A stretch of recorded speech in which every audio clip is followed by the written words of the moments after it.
Hello everyone, prelims supercharge video series में एक बार फिर से आप सभी का स्वागत है। आज का हमारा टॉपिक यहाँ पर देखा जाए तो आधुनिक भारत का इतिहास और राष्ट्रीय आंदोलन है। पढ़ाई के दौरान एक बड़ी समस्या आती है जब हम बड़े बड़े वीडियोस को देखना शुरू करते हैं तो एकाग्रता की कमी, या हम ज़्यादा लंबे समय के यहाँ पर एक टाइम टेबल बना लेते हैं जिसमें 2 घंटे 3 घंटे या 4 घंटे सोचते हैं कि लगातार बैठ कर पढ़ लें, तो वहाँ पर ये संभव नहीं हो पाता है। कई बार यहाँ पर ध्यान भंग होता है या पढ़ते तो रहते हैं लेकिन वो याद नहीं हो पाता है।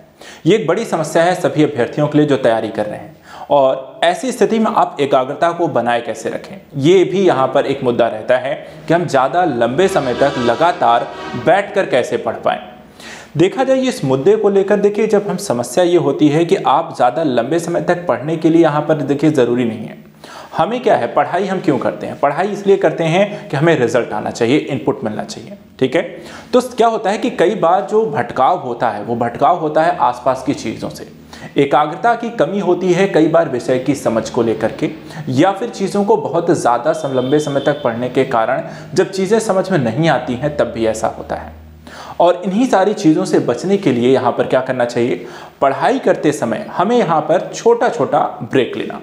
ये ब्रेक जैसे कि मैं आपको एग्जांपल दूं, आप इसी वीडियो को यहाँ पर देख रहे हैं, ठीक है। इस वीडियो की लेंथ जो हो सकती है 1.5 घंटे हो सकती है, 2 घंटे हो सकती है। एग्जैक्टली अभी मैंने ये वीडियो बनाना शुरू किया, मुझे नहीं पता ये वीडियो कितने पे जाके खत्म होने वाला है, लेकिन जब वीडियो आप देख रहे होंगे तो आपको पता होगा वीडियो कितनी लंबी है, ठीक है। अब आपके लिए ये टास्क हो सकता है। टास्क क्या है कि क्या आप कितने एकाग्र होकर पढ़ते हैं, आप इस वीडियो को कितनी देर देख पा रहे हैं, आपको इससे पता चल जाएगा। आपको और कुछ नहीं करने हैं, अपने आप को चेक करने के लिए आप क्या करें, इसी वीडियो को आप देखिए लगातार मैं कितनी देर बिना यहां पर अपना ध्यान भटकाए हुए लगातार देख सकता हूं, और उससे एक आपको अंदाजा लग जाएगा कि आप कितने लंबे समय तक लगातार पढ़ सकते हैं। 20 मिनट हो सकता है, 30 मिनट हो सकता है, 10 मिनट हो सकता है, 1 घंटा हो सकता है, या पूरा वीडियो भी देख लेते हैं। उससे आपको अपनी स्ट्रेटजी भी अपनानी है। स्ट्रेटजी कैसे कहने का मतलब है, यानी कि जब आप पढ़ने बैठें, इस वीडियो के इतर आप देखें, आप अलग अलग सब्जेक्ट पढ़ रहे होंगे, अपने स्तर पर भी देखा जाए तो रिवीजन कर रहे होंगे, तो वहां भी जितने टाइम पीरियड तक का देखते हैं, यानी कि 20 मिनट का है, 20-20 मिनट लगातार एक यहाँ पर लगा लो, एक टाइम टेबल लगा लो या एक अलार्म सेट कर लो, 20 मिनट आप पढ़ाई करो। 20 मिनट अगर आपका ध्यान भंग हो रहा है, सिर्फ 20 मिनट पढ़ो, क्योंकि वो 20 मिनट में आप उतना स्कोर कर सकते हो, उतना याद कर सकते हो, उतनी पढ़ाई कर सकते हो जो आपको वहां से नंबर गेन करा सकता है। 2 घंटे पढ़ के आपको नंबर शायद ना मिल रहे हो, लेकिन 20-20 मिनट के जो आपको एकाग्र होकर आप पढ़ाई कर रहे हैं, सबसे इंपॉर्टेंट पहलू है। इसलिए आप अलार्म सेट करिए, 20 मिनट के बाद थोड़ा सा आप टहल लो, थोड़ा घूम लो, थोड़ा 5 मिनट का एक ब्रेक लो, वापस आके बैठ जाओ, फिर से 20 मिनट का पढ़ो। और इस तरीके से हो सकता है आप 20-20 मिनट के यहाँ पर अगर 10 सेट भी लगा लेते हैं, 10 बार अगर आप ऐसा बैठ जाते हैं, तो आपके लिए पर्याप्त आपकी पढ़ाई हो जा रही होगी। ना कि यहाँ पर आप 4 घंटे लगातार जितना बैठ के पढ़ोगे, हो सकता है उस 20-20 मिनट के यहाँ पे आपको 5-6 सेट आप लगा लें, 10 सेट लगा लें, वो आपको रिजल्ट दे जाए जो आपको 4 घंटे न दे जाए। तो आई होप यहाँ पर आपको मेरी बात समझ में आ रही होगी, मैं आपको क्या यहाँ पर कन्वे करने जा रहा हूँ। तो इसी वीडियो के माध्यम से हम ये प्रयास करेंगे आज एकाग्रता को लेकर कि हम कैसे यहाँ पर अपने आप को ज़्यादा स्कोरिंग बना सकते हैं और पढ़ाई में एकाग्रता कितनी ज़रूरी है। चलिए आज पढ़ते हैं यहाँ पे आधुनिक भारत के इतिहास को। देखिए, आधुनिक भारत और राष्ट्रीय आंदोलन, इतिहास में अगर हम देखें जो सबसे ज़्यादा स्कोरिंग नंबर है वो इसी टॉपिक से होता है, और इसीलिए मैंने इस टॉपिक को इस पढ़ाने से पहले आपको डिस्कस कर दिया, ठीक है। इस विषय को जितने आप अच्छे से पढ़ेंगे, जितने आप इसके पॉइंट्स को याद रखें, जितने आपको इसको तथ्य याद रहेंगे, उतना ही आप यहाँ पर परीक्षा में अच्छा स्कोर कर सकते हैं, खासकर प्रीलिम्स की परीक्षा में। इसलिए हम यहाँ पर दोनों ही टॉपिक्स में 2 तरह की चीज़ें मालूम होती हैं। एक तो भारतीय हम संदर्भ में यहाँ पे आधुनिक भारत को पढ़ते हैं, लेकिन उसके साथ साथ जो राष्ट्रीय आंदोलन का जो मुद्दा इसमें जुड़ता है, वो दोनों ही पहलू यहाँ पर इंपॉर्टेंट रहेंगे। हम पूरे ही टॉपिक को एक करके यहाँ पर पढ़ने का प्रयास करेंगे। तो चलिए देखते हैं आज के अपने इस सीरीज में हमारा पहला चैप्टर। तो पहला चैप्टर जब हम आधुनिक भारत में पढ़ते हैं तो क्या पढ़ते हैं कि मुगलों का पतन होना, यूरोपीय कंपनियों का आगमन होना, और धीरे धीरे किस तरीके से यूरोपियों का भारत में साम्राज्य विस्तार होता है, और भारत जो होता है वो धीरे धीरे टुकड़ों में राजवंशों का यहाँ पर छोटे छोटे स्थितियों में विभाजन, और उसके बाद एक एक करके यहाँ पर किस तरीके से फाइनली अंग्रेजों का एक साम्राज्य स्थापित हो जाता है। चलिए स्टार्ट करते हैं। भारत में प्रथम फ्रांसीसी फैक्ट्री स्थापित की गई थी कब, तो यहां पर देखिए कहां स्थापित की गई है, पौंडीचेरी में। इसी तरह भारत आने वाला यात्री जो पुर्तगाल देश का नहीं था, तो यहां पे देखिए पीटर मुंडी जो हैं वो पुर्तगाल के नहीं हैं। यहाँ पर अगर देखिए जो पौंडीचेरी या कह सकते हैं जो प्रथम पुर्तगाली आए थे, अर्थात प्रथम यूरोपीय, हो सकता है क्वेश्चन में आपको पूछा जाए प्रथम यूरोपीय कौन आए थे, पुर्तगाली आए हैं। इसी तरह क्वेश्चन आता है कि यूरोपियों का क्रम क्या है, वो भी आपको पता होना चाहिए, ठीक है। तो ये सारी चीजें एक एक करके देखते हैं, चलते हैं। 1503 में पुर्तगालियों ने भारत में अपना पहला जो किला बनाया था, ठीक है। तो यहाँ पर कहाँ बनाया था, तो पुर्तगालियों का पहला किला भारत में कोचीन में है। इसी तरह सुप्रसिद्ध उर्दू शायर मिर्जा गालिब का मूल निवास था, ठीक है। तो कहां पे था, आगरा में। बंगाल की फैक्ट्रियों में से एक जो पुर्तगालियों के द्वारा स्थापित की गई थी वो कौन सी है, हुगली। उस शासक का नाम बताइए जिसने वास्को डिगामा का कालीकट में यहां पे स्वागत किया, उनका नाम था जमोरी।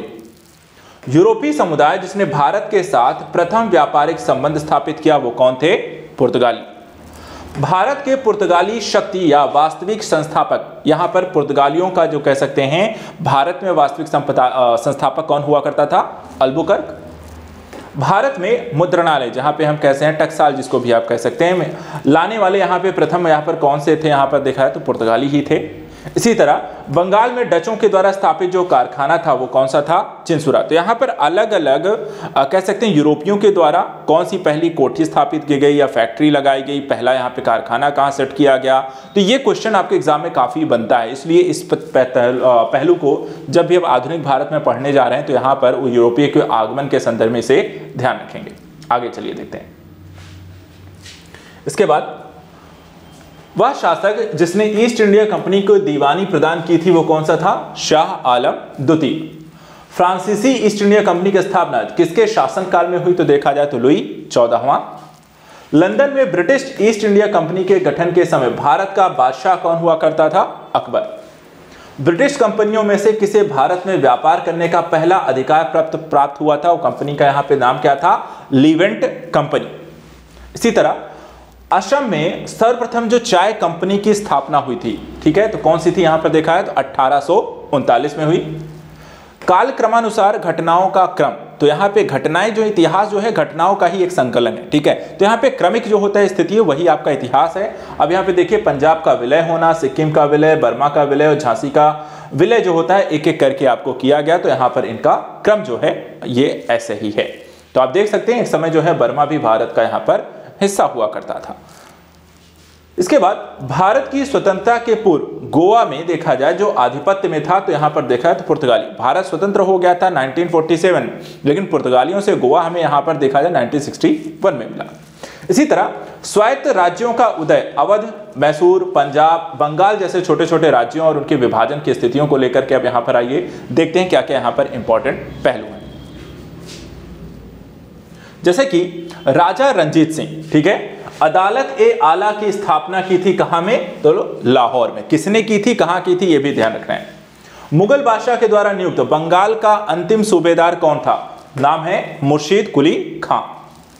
गुरु नानक ने अपना उत्तराधिकारी किसे घोषित किया था, लहना को। इसी तरह द्वितीय मैसूर युद्ध जो है कब समाप्त हुआ, द्वितीय मैसूर युद्ध समाप्त हुआ था मंगलौर संधि से। प्रथम आंग्ल मैसूर युद्ध 1767 से 69 में विजयी हुआ देखा जाए तो हैदर अली। टीपू सुल्तान ने ब्रिटिश सेना को 1780 में हराया था, कहां, यहां पे देखा है तो पोलीलुर में। वह ब्रिटिश इतिहासकार जिसने इस विचार का खंडन किया था कि टीपू सुल्तान एक यहां पर कट्टरपंथी था। यह किसने कहा, पीई रॉबर्ट्स ने। वो इस तथ्य का विरोध करते हैं कि टीपू सुल्तान कोई कट्टरपंथी शासक था। इसी तरह बंगाल के गवर्नर जनरलों में तृतीय आंग्ल मैसूर युद्ध से संबंध किसका था यहां पर, तो लॉर्ड कॉर्नवालिस का। अब यहां पे एक कथन आया हुआ है कि ईश्वर की इच्छा थी कि मैं सब धर्मों को एक निगाह से देखूं, इसलिए उसने दूसरी आंख की रोशनी यहां पर मेरी ले ली। यह कथन देखा जाए किसका है, महाराजा रणजीत सिंह। इसी तरह रणजीत सिंह के राज्य में एक सम्मिलित था कौन सा क्षेत्र, तो यहां पर देखा जाए तो श्रीनगर जो था वो रणजीत सिंह यानी कि पंजाब में यहां पर आपको सम्मिलित रहा। इसी तरह सिखों का देखा जाए तो यहां पर अधिकार क्षेत्र था। अगले देखते हैं, सिख राज्य का अंतिम शासक कौन हुआ, तो देखा जाए तो दलीप सिंह थे। सिख राज्य के अंतिम शासक यहां पर सूची 1 और 2 को यहाँ पर सुमेलित करना है। देखा जाए तो काफ़ी सारी जो संधियाँ हुई थी वो ब्रिटिशों के द्वारा, देखा जाए यूरोपियों के द्वारा आक्रमण किए गए, युद्ध लड़े गए, युद्ध लड़ने के पश्चात वो संधि कर लेते। उस संधि के तहत कुछ न कुछ हिस्सा यहाँ पर देसी रियासतों का ले लेते थे या अपनी सेना वहाँ पर रख देते थे। देखिए ऐसी कई सारी यहाँ पर संधियाँ की गई हैं। कब कब की गई? जैसे इलाहाबाद की जो संधि की गई, कब की गई? 1765 में। मैंगलोर की संधि 1784 में। सालबाई की संधि 1782 में। मद्रास की संधि 1769 में। तो यहाँ पे क्रम भी कई बार पूछा जा सकता है, तो संधियां, युद्ध, उनका क्रम, ये ध्यान रखना है। चलिए अब यहाँ पे बात करते हैं आंग्ल मराठा संघर्ष की कहानी कैसे यहाँ पर शुरू होती है। तो मध्यकाल में हमने मराठाओं के बारे में पढ़ा था और आधुनिक काल में जब हम यहाँ पे आते हैं तो मराठाओं के साथ यहाँ पे अंग्रेजों का संघर्ष प्रारंभ हो जाता है। यहाँ पे देखिए बाजीराव द्वितीय को दी जाने वाली पेंशन जो नाना साहब को दिए जाने हेतु पैरवी के लिए कोर्ट ऑफ डायरेक्टर के समक्ष लंदन रखा गया था, किसके द्वारा? अचीमुल्ला खां के द्वारा। अब यहाँ पे फिर से है युद्ध और किस वर्ष लड़े गए, जैसे कि द्वितीय आंग्ल मैसूर युद्ध 1780 से 84, द्वितीय आंग्ल फ्रांसीसी युद्ध जो लड़ा गया 1750 से 54, द्वितीय आंग्ल मराठा युद्ध जो लड़ा गया 1803 से 1805 और द्वितीय आंग्ल अफगान युद्ध जो लड़ा गया 1878 से 1880। बालाजी पेशवा के दत्तक पुत्र कौन थे? यहां पर देखे जाए तो नाना शाह। सिराजुद्दौला लॉर्ड क्लाइव के द्वारा पराजित हुआ था किस युद्ध में? तो प्लासी के युद्ध में। 19वीं शताब्दी में भारत की ओर विस्तार का डर एंग्लो अफगान संबंधों का आधार था। ये किसका है? किसने कहा था? तो रूस के द्वारा। वह गवर्नर जनरल जिसके कार्यकाल में ईस्ट इंडिया कंपनी को शहंशाह शाह आलम के द्वारा बंगाल, बिहार और उड़ीसा में दीवानी अधिकार दिए गए थे, तो वो कौन थे? यहां पर देखा जाए तो लॉर्ड क्लाइव। इसी तरह राजधानी मुर्शिदाबाद में मुंगेर जो स्थानांतरित की गई थी, तो देखा जाए तो मीर कासिम। इसी तरह ईस्ट इंडिया कंपनी के बारे में यह टिप्पणी थी कि कंपनी एक असंगति है परंतु उस व्यवस्था का भाग है जहां सब कुछ यहां पर असंगत है। तो ये किसका कथन है? यहां पर देखा है तो जीबी मैकाले। तो यहां पर देखा है काफी सारे कथन हैं कि जो किसी न किसी संदर्भ में किसी चीज को व्याख्या करने के संदर्भ में यहां पर बोले गए हैं, इनको भी हमें यहां पर ध्यान रखना है। वह स्थान जहां प्लासी युद्ध के बाद मीर जाफर को बंगाल के नवाब की राजगद्दी जो दी गई थी वो क्षेत्र था आपका मुर्शिदाबाद। अब चलिए यहां पे देखते हैं कंपनी की देसी राज्यों के प्रति यहां पर नीतियां कैसी थी। ठीक है, अब इसमें आइए एक एक करके इसको देखते हैं। सबसे पहले महाराजा दिलीप सिंह, ठीक है, ने पंजाब के ब्रिटिश साम्राज्य में विलय से संबंधित कागजात पर यहां पे हस्ताक्षर कब किए? 29 मार्च 1849 को। विलय का सिद्धांत, इस विलय के सिद्धांत के तहत देखा जाए तो किन किन राज्यों को यहां पर कब कब शामिल किया गया, एक सही क्रम यहां पर देखा जाए तो सबसे पहले देखा सतारा, फिर उसके बाद बघाट, फिर यहां पर उदयपुर, उसके बाद यहां पे झांसी को एक एक करके अंग्रेजों के द्वारा अपने विलय के सिद्धांत के माध्यम से लागू किया। डलहौजी से पहले हड़प नीति को लागू कर दिया गया था। कहां कहां? तो यहां पर देखिए मांडवी, कुलाबा, जालौर और सूरत में ऑलरेडी यहां पर लागू थी। इसी तरह उत्तर पश्चिम प्रांत में अवध का एकीकरण हुआ। ठीक है, तो कब हुआ था? 1877 में। सहायक संधि स्वीकार नहीं की थी। किसने स्वीकार नहीं की थी? तो इंदौर के होलकरों ने यहां पर देखा जाए जो राज्य उनका था यहां पर उनके द्वारा स्वीकार नहीं की गई। अवध के नवाब वाजिद अली शाह को ईस्ट इंडिया कंपनी ने गद्दी से कब उतार दिया था? 1856 में। लॉर्ड डलहौजी ने कुशासन के आधार पर अवध का जो विलय किया था तो देखा जाए वो भी 1856 में किया था और तभी यहां पर वाजिद अली शाह को हटा दिया गया था। रिंग फेंस की नीति ये किससे नाम से जुड़ा हुआ है? तो वारेन हेस्टिंग के नाम से। तो ये हमने कंपनी के संदर्भ देखा। अब बात करते हैं कि ब्रिटिश कालीन राजस्व एवं न्यायिक सुधार संबंधी कुछ नीतियां, उस टॉपिक से रिलेटेड किस तरीके के प्रश्न यहां पर आपको बनते आए हैं। जैसे कि धर्मार्थ बंदोबस्ती अधिनियम पारित किया गया था। कब यहां पर? तो देख सकते हैं सन 1890 में यहां पर यह अधिनियम पारित किया गया। एक और ऐसा ही है, भारतीय सिविल सेवा के लिए एक अलग परीक्षा का प्रावधान किया गया था जो भारत में यहां पर होती थी, भारत सरकार अधिनियम 1919 में।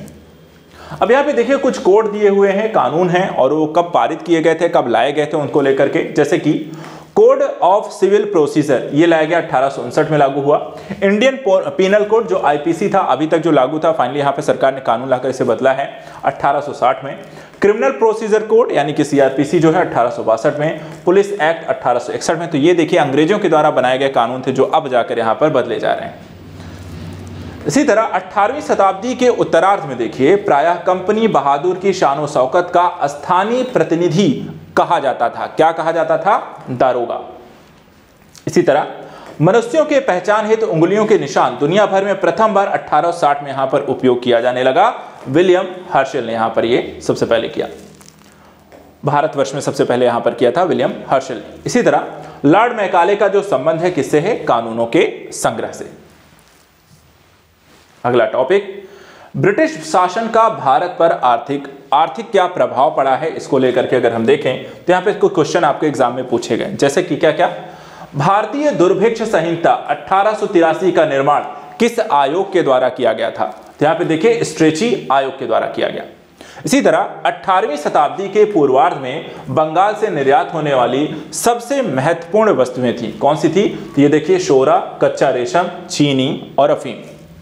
इसी तरह 1918 में भारतीय उद्योग आयोग के सदस्य के रूप में किसने अपनी रिपोर्ट यहां पे अलग से प्रस्तुत की थी? तो इसमें देखिए M.R. जयकर ने। 20वीं शताब्दी के आरंभ में भारतीय राष्ट्रीय आंदोलन की गति को अत्यधिक यहां पे प्रभावित करने वाली महत्वपूर्ण बाहरी घटना कौन सी थी? रूस जापान का युद्ध, जो कि लड़ा गया था 1904-05 में। भारत में आधुनिक राष्ट्रीय आंदोलन के विकास में उत्तरदायी कारण जो नहीं था, तो ये देखिए भारत में राजनीतिक विविधता के। इंडियन सिविल सर्विसेज परीक्षा में उत्तीर्ण होने वाले प्रथम भारतीय कौन थे? तो सत्येंद्रनाथ टैगोर। देखा जाए तो आज सब यहां पर आप तैयारी कर रहे हैं इस एग्जाम को क्रैक करने के लिए। जो पहले व्यक्ति थे यहां पर नाम था सत्येंद्रनाथ टैगोर। अब यहां पे अगला टॉपिक है 1857 का स्वतंत्रता संग्राम, और इससे जुड़े हुए तथ्यों पर नजर डालते हैं। कौन कौन सी? देखिए एक इंपॉर्टेंट टॉपिक है, लगातार इससे प्रश्न आते रहे हैं और इस टॉपिक से रिलेटेड प्रश्नों को आप बेहतर तरीके से समझ लें, रिवाइज कर लें। अब यहां पे देखिए बिहार में 1857 के विद्रोह का मुख्य संगठनकर्ता था, कौन था? तो यहां पे देखिए कुंवर सिंह। इसी तरह घटनाओं का सही कालक्रमानुसार सही क्रम क्या है? तो यहां पे देखिए दांडी यात्रा, गांधी इरविन समझौता, सांप्रदायिक घोषणा और पूना समझौता। 1857 के विद्रोह के बारे में सर्वप्रथम भारत की स्वतंत्रता की पहली लड़ाई इसे किसके द्वारा कहा गया? तो यहां पर देखिए वीडी सावरकर ने यहां पे 1857 की क्रांति को भारत की पहली स्वतंत्रता लड़ाई कही। 1 नवंबर 1858 ईस्वी को महारानी विक्टोरिया का घोषणा पत्र इलाहाबाद में पढ़कर किसने सुनाया? तो लॉर्ड कैनिंग के द्वारा। इसी तरह 1857 में किसने इलाहाबाद को आपातकालीन मुख्यालय बनाया था? तो वो भी लॉर्ड कैनिंग है, जहां पर यह आके पढ़ा गया। मंगल पांडे विप्लव से जुड़े हुए थे, यहां पर देखा जाए तो बैरकपुर में, जहां पर यह विद्रोह किया गया था। नाना साहब का कमांडर इन चीफ था, कमांडर इन चीफ जो थे वो तात्या टोपे थे। 1857 के बरेली विद्रोह का नेता कौन था? तो खान बहादुर थे। भारत की स्वतंत्रता की पहली लड़ाई 1857 की प्रारंभ हुई थी कहां से? मेरठ से यहां पर सबसे पहले यह विद्रोह शुरू हुआ था और धीरे धीरे देखा जाए तो यह भारत के अन्य हिस्सों में फैला था। इलाहाबाद में 1857 के संग्राम का जो नेता यहां पे थे वो कौन थे? मौलवी लियाकत अली। 1857 में स्वतंत्रता संग्राम की वीरांगना महारानी लक्ष्मीबाई की जन्मस्थली कहां पे है? वाराणसी। इसी तरह अपने पुत्र के स्थान पे दूसरे उत्तराधिकारी गोद लेने के लिए अधिकार को पुनः यहां पे स्थापित किया गया 1858 की साम्राज्य की घोषणा के माध्यम से। 1857 की क्रांति से पूर्व ब्रिटिश और भारतीय सेना में देश का अनुपात कितना था? 1:5। 1857 के संग्राम केंद्रों में सबसे पहले अंग्रेजों ने किसे पुनः अधिकृत किया? तो वो था आंसर है सबसे पहले अंग्रेजों ने दिल्ली को हासिल किया। इसके बाद असम में 1857 की क्रांति का नेता कौन था? तो यहां पे देखिए दीवान मनीराम दत्त। 1857 के संघर्ष में भाग लेने वाले सिपाहियों की सर्वाधिक जो संख्या कहां थी? आपको अवध में। भारतीय भाषा में 1857 के विप्लव के कारणों को लिखने वाला प्रथम जो भारतीय थे वो थे सैयद अहमद खान, सर सैयद अहमद खान। वर्ष 1857 में शिक्षा के क्षेत्र में जो महत्वपूर्ण घटना घटी कि कलकत्ता, मद्रास एवं बंबई में जो है विश्वविद्यालयों की स्थापना की गई थी। 1857 की क्रांति में हिंदू मुस्लिम षड्यंत्र का प्रतिफल था, यह कथन ये जो है जेम्स आउटरम का है। उन्होंने हिंदू मुस्लिम षड्यंत्र बताया था 1857 की क्रांति को। यह सैनिक विद्रोह बहुत बड़ा था किंतु एक प्रथम स्वतंत्रता संग्राम से बहुत यहां पर कम। 1857 की घटना के बारे में यह कथन यहां पर किसके द्वारा कहा गया? तो S.N. सेन के द्वारा। तो ऐसे यहां पर देखिए 1857 की जो क्रांति है वहां पर आपको कथन जो अलग अलग क्षेत्रों में जहां विद्रोह हुए कहाँ प्रारंभ हुआ, कहाँ सबसे पहले हुआ, बाद में हुआ, और साथ ही साथ देखा जाए तो यहाँ पर नेतृत्व किसके द्वारा किया, इस तरह के क्वेश्चन आपको बने हैं। और 1857 क्रांति बहुत इंपॉर्टेंट टॉपिक रहा है इतिहास में, हमेशा लगभग देखा है तो हर एग्जाम में लगभग पूछा ही जा रहा है, ठीक है, एक दो क्वेश्चन आपको निकल के ही आते हैं, तो इसको यहाँ पर जरूर रिवाइज करिए। चलिए अब यहाँ पर विद्रोहों की बात कर रहे हैं तो अगला विद्रोह पढ़ते हैं जनजातीय विद्रोह। देखिए काफी सारे जो विद्रोह हुए हैं अलग अलग समय में अलग अलग क्षेत्रों में हुए हैं, और यही एग्जाम में यहाँ पर आपको लगातार पूछे भी जाते हैं। इतिहास ऐसा एक विषय है जो बदलता नहीं है, आपको देखा जाए तो काफ़ी लंबे समय से आपको इतिहास में पुरानी घटनाओं का ही एक केंद्रण रहता है जो आपको सिर्फ पढ़ के यहाँ पर याद होता है। अन्य विषय में काफ़ी चीज़ें बदल रही हैं, करंट अफेयर्स के टॉपिक आ जाते हैं जिसके कारण आपको स्टैट और डेटा आपको चेंज हो सकता है, लेकिन इतिहास एक ऐसा विषय है जिसके स्टैट और डेटा सेम रहते हैं, बहुत कुछ नहीं बदलता, अगर बदल भी गया तो बहुत ही कम ही चीज़ें आती हैं, ऐड हो सकता है, ठीक है। 1829 में देखिए अगला जो टॉपिक है, अगला क्वेश्चन है 1829 में अंग्रेजों के विरुद्ध खासी जनजाति विद्रोह का नेतृत्व किसके द्वारा किया गया था, तिरोत सिंह के द्वारा। अब देखिए ऐसे ही एक सूची में यहाँ पर काफी सारी चीजों को एक साथ यहाँ पे पूछ लिया जाता है। अब जैसे यहाँ पे है चेरो विद्रोह 1770-71, कुकी आंदोलन 1826-49, कोल विद्रोह 1831-39 और संथाल विद्रोह 1855-56। कालक्रम के हिसाब से पूछा जा सकता है, सुमेलित करके पूछा जा सकता है, ठीक है, तो इनको ध्यान रखना है। जैसे मोपला विद्रोह 1921 में हुआ था, ठीक है, कहां पे हुआ था विद्रोह, कहां हुआ था, तो मालाबार में हुआ था। सन्यासी विद्रोह भड़काने का या भड़कने का, सन्यासी विद्रोह भड़कने का स्थल कौन सा था, तो सन्यासी विद्रोह कहां हुआ था, बंगाल में हुआ। मोपला विद्रोह कहां हुआ, मालाबार में हुआ। इसी तरह मुंडा बगावत का नेता कौन था, तो यहां पर आप देख सकते हैं बिरसा मुंडा। इसी तरह बिरसा मुंडा का जो कार्यक्षेत्र क्या था, तो बिरसा मुंडा अगर हम देखें तो आपको रांची क्षेत्र से यहाँ पर निवास बिलोंग करते हैं। इसी तरह कोली विद्रोह लोगों से संबंधित था, किन लोगों से, तो छोटा नागपुर के क्षेत्र के लोगों से यहाँ पर कोली विद्रोह रिलेट करता है। वेलुथम्पी ने अंग्रेजों के विरुद्ध जो आंदोलन का नेतृत्व किया था, तो देखा जाए तो यहाँ पर केरल। इसके बाद जियातरंग आंदोलन प्रारंभ हुआ था, तो जियातरंग आंदोलन जो हुआ था वो मणिपुर में। सन्यासी विद्रोह जो था वो आपको बंगाल में हुआ था।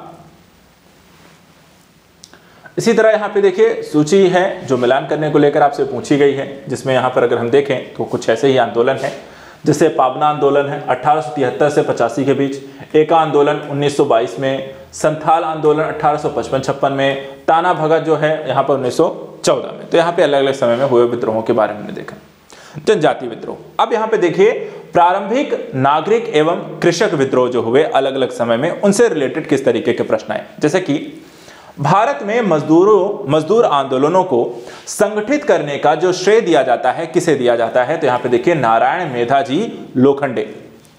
संथाल विद्रोह के संदर्भ में दामिन ए को का अर्थ क्या था, राजमहल पहाड़ियों के पास की जमीन को दामिन ए को कहा गया। इसी तरह यहाँ पे देखिए कुछ और विद्रोह हैं और यहाँ पे उनको समय है कब यहाँ पर हुए थे उनका, जैसे कि रंभा विद्रोह 1879-80, पाबना किसान विद्रोह 1873-76, बंगाल नील विद्रोह 1859-60 और जयंतिया विद्रोह 1860-63। इसके बाद लखनऊ में स्थापित अखिल भारतीय किसान कांग्रेस महासचिव के रूप में किसे चुना गया, तो यहां पे आप देखिए एनजी रंगा को। 1814 से 17 की अवधि में जिस क्षेत्र के तालुकेदारों ने अंग्रेजी शासन के विरुद्ध विद्रोह किया था वो कहां पे, मालवा।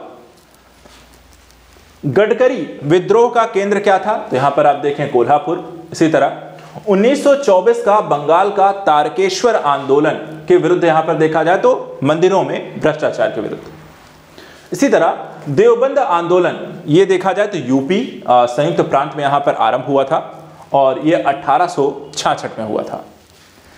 1921 का जो मोपला विद्रोह हुआ था वो देखा जाए तो आपको मालाबार में हुआ।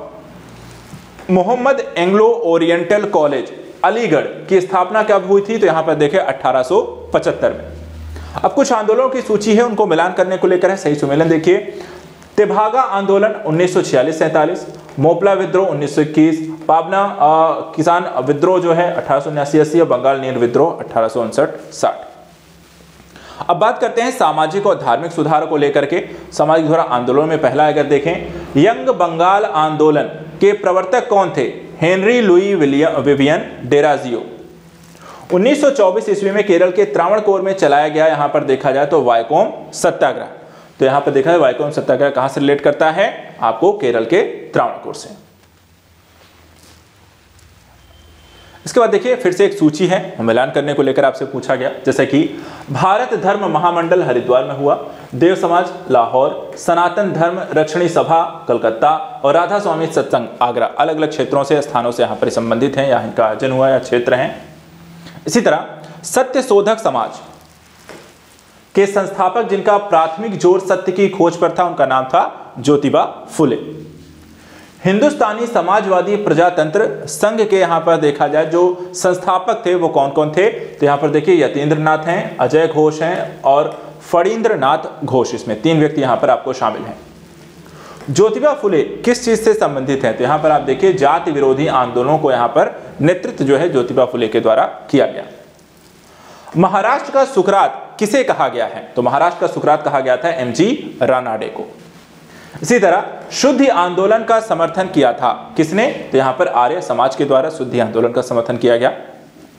सती विरोधी आंदोलन में राजा राम मोहन राय के विरुद्ध बंगाल में रूढ़िवादियों का जो नेतृत्व किया था किसके द्वारा किया गया, राधाकांत देव के द्वारा।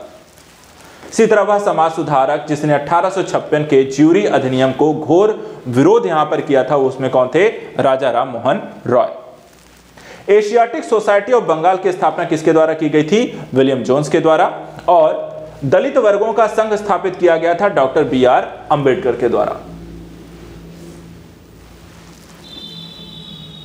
इसके बाद अगला देखते हैं, महाराष्ट्र के प्रार्थना समाज का मुख्य संचालक कौन था, तो यहां पर हैं MG रानाडे। बाल विवाह प्रथा को नियंत्रित करने हेतु 1872 में सिविल मैरिज एक्ट ने लड़कियों की विवाह की न्यूनतम उम्र निर्धारित की थी। तो यहां पर देखिए कितनी निर्धारित की गई थी, लड़कियों की उम्र विवाह की वो थी 14 वर्ष। महाराष्ट्र में प्रार्थना समाज को स्थापित किया, तो यहां पर देखा जाए तो केशव चंद्र सेन के नेतृत्व में यहां पर प्रार्थना समाज महाराष्ट्र में स्थापित किया गया। 19वीं शताब्दी के दौरान होने वाले वहाबी आंदोलन का जो मुख्य केंद्र था वो था आपका पटना। शारदा अधिनियम के अंतर्गत लड़कियों और लड़कों के विवाह की न्यूनतम आयु को क्रमशः कितना निर्धारित किया गया था, तो शारदा अधिनियम के लिए तहत यहां पर लड़कियों की उम्र थी 14 और लड़कों की उम्र 18 निर्धारित की गई थी विवाह के लिए। सर्वेंट्स ऑफ इंडिया सोसाइटी के संस्थापक यहां पर देखा जाए कौन थे, GK गोखले यानी कि गोपाल कृष्ण गोखले। पश्चिमी भारत के DK कार्वे का नाम निम्नलिखित में से किस संदर्भ में यहां पर आता है, तो देखा जाए स्त्री शिक्षा और विधवा पुनर्विवाह के संदर्भ में किए गए कार्यों के लिए। राधा स्वामी सत्संग के संस्थापक कौन थे, शिव दयाल शाह। ठीक है, महाराष्ट्र में विधवा पुनर्विवाह हेतु अभियान चलाने का या अभियान जो चलाया गया है उसका नेतृत्व किया गया किसके द्वारा, विष्णु परशुराम पंडित। वह बंगाली नेता जिसने सामाजिक धार्मिक सुधारों का विरोध किया और रूढ़िवादिता का देखा जाए तो यहां पर आपको समर्थन किया, वो कौन थे, इसमें देखिए राधाकांत देव। यदि भगवान अस्पृश्यता को सहन करते हैं तो उन्हें कभी भगवान नहीं मानूंगा, ये किसका कथन है, तो बाल गंगाधर तिलक। इंग्लैंड में राजा राम मोहन रॉय की मृत्यु हुई थी कब, तो 1833 ईस्वी में यहां पर इनकी मृत्यु हुई। अगला टॉपिक देखिए, आधुनिक भारत में शिक्षा एवं प्रेस से संबंधित जो क्वेश्चन आपको आए हैं, प्रेस का विकास कैसे हुआ, आधुनिक शिक्षा का विकास कैसे हुआ और उससे संबंधित जो प्रश्न बने हैं, जैसे कि एशियाटिक सोसाइटी ऑफ बंगाल के संस्थापक यहां पे कौन थे, Sir William Jones. Fort William College Calcutta की स्थापना का मुख्य उद्देश्य क्या था, इसमें देखिए ब्रिटिश अधिकारियों को भारतीय भाषाओं की शिक्षा देना। वर्नाकुलर प्रेस अधिनियम 1878 के लिए विपरीत गामी और असंगत शब्द का प्रयोग किया गया था, किसके द्वारा, अरस्काइंग पेरी के द्वारा। इसी तरह भारत की शैक्षणिक नीति में फिल्टरेशन सिद्धांत के प्रतिपादक कौन थे, तो यहां पर Macaulay. Asiatic society of Bengal के संस्थापक कौन थे, तो यहां पर आप देख सकते हैं सर विलियम जोन्स। भारतीय विश्वविद्यालयों में धार्मिक शिक्षा के लिए प्रबल रूप से वकालत किसके द्वारा की गई, मदन मोहन मालवीय के द्वारा। इसी तरह हंटर कमीशन की रिपोर्ट में विकास पर विशेष जोर दिया गया था, वो कौन था, प्राथमिक शिक्षा। सैंडलर आयोग संबंधित हैं किससे, तो यहां पर देखा जाए आपको शिक्षा संबंधित हैं। काशी विद्यापीठ के संस्थापक यहां पर देखा जाए कौन है, तो बाबू शिव प्रसाद गुप्त हैं। भारत में अंग्रेजों ने प्रथम मदरसा जो स्थापित किया था तो कलकत्ता में स्थापित किया। 1857 में भारत ने विश्वविद्यालयों की स्थापना के समय इंग्लैंड के विश्वविद्यालयों के प्रतिमान के रूप में लिया गया था। तो ये देखा जाए तो कहाँ के, तो लंदन के विश्वविद्यालयों को। इसी तरह डेक्कन में एजुकेशनल सोसाइटी की स्थापना से संबंधित हैं, तो यहाँ पर कौन संबंधित है, बीजी तिलक यहाँ पर आपको इससे संबंधित हैं, तो बाल गंगाधर तिलक। इसी तरह हिंदी का पहला समाचार पत्र उद्दंड मार्तंड जो है 30 मई 1826 को प्रकाशित हुआ था, कहां पर, कोलकाता में।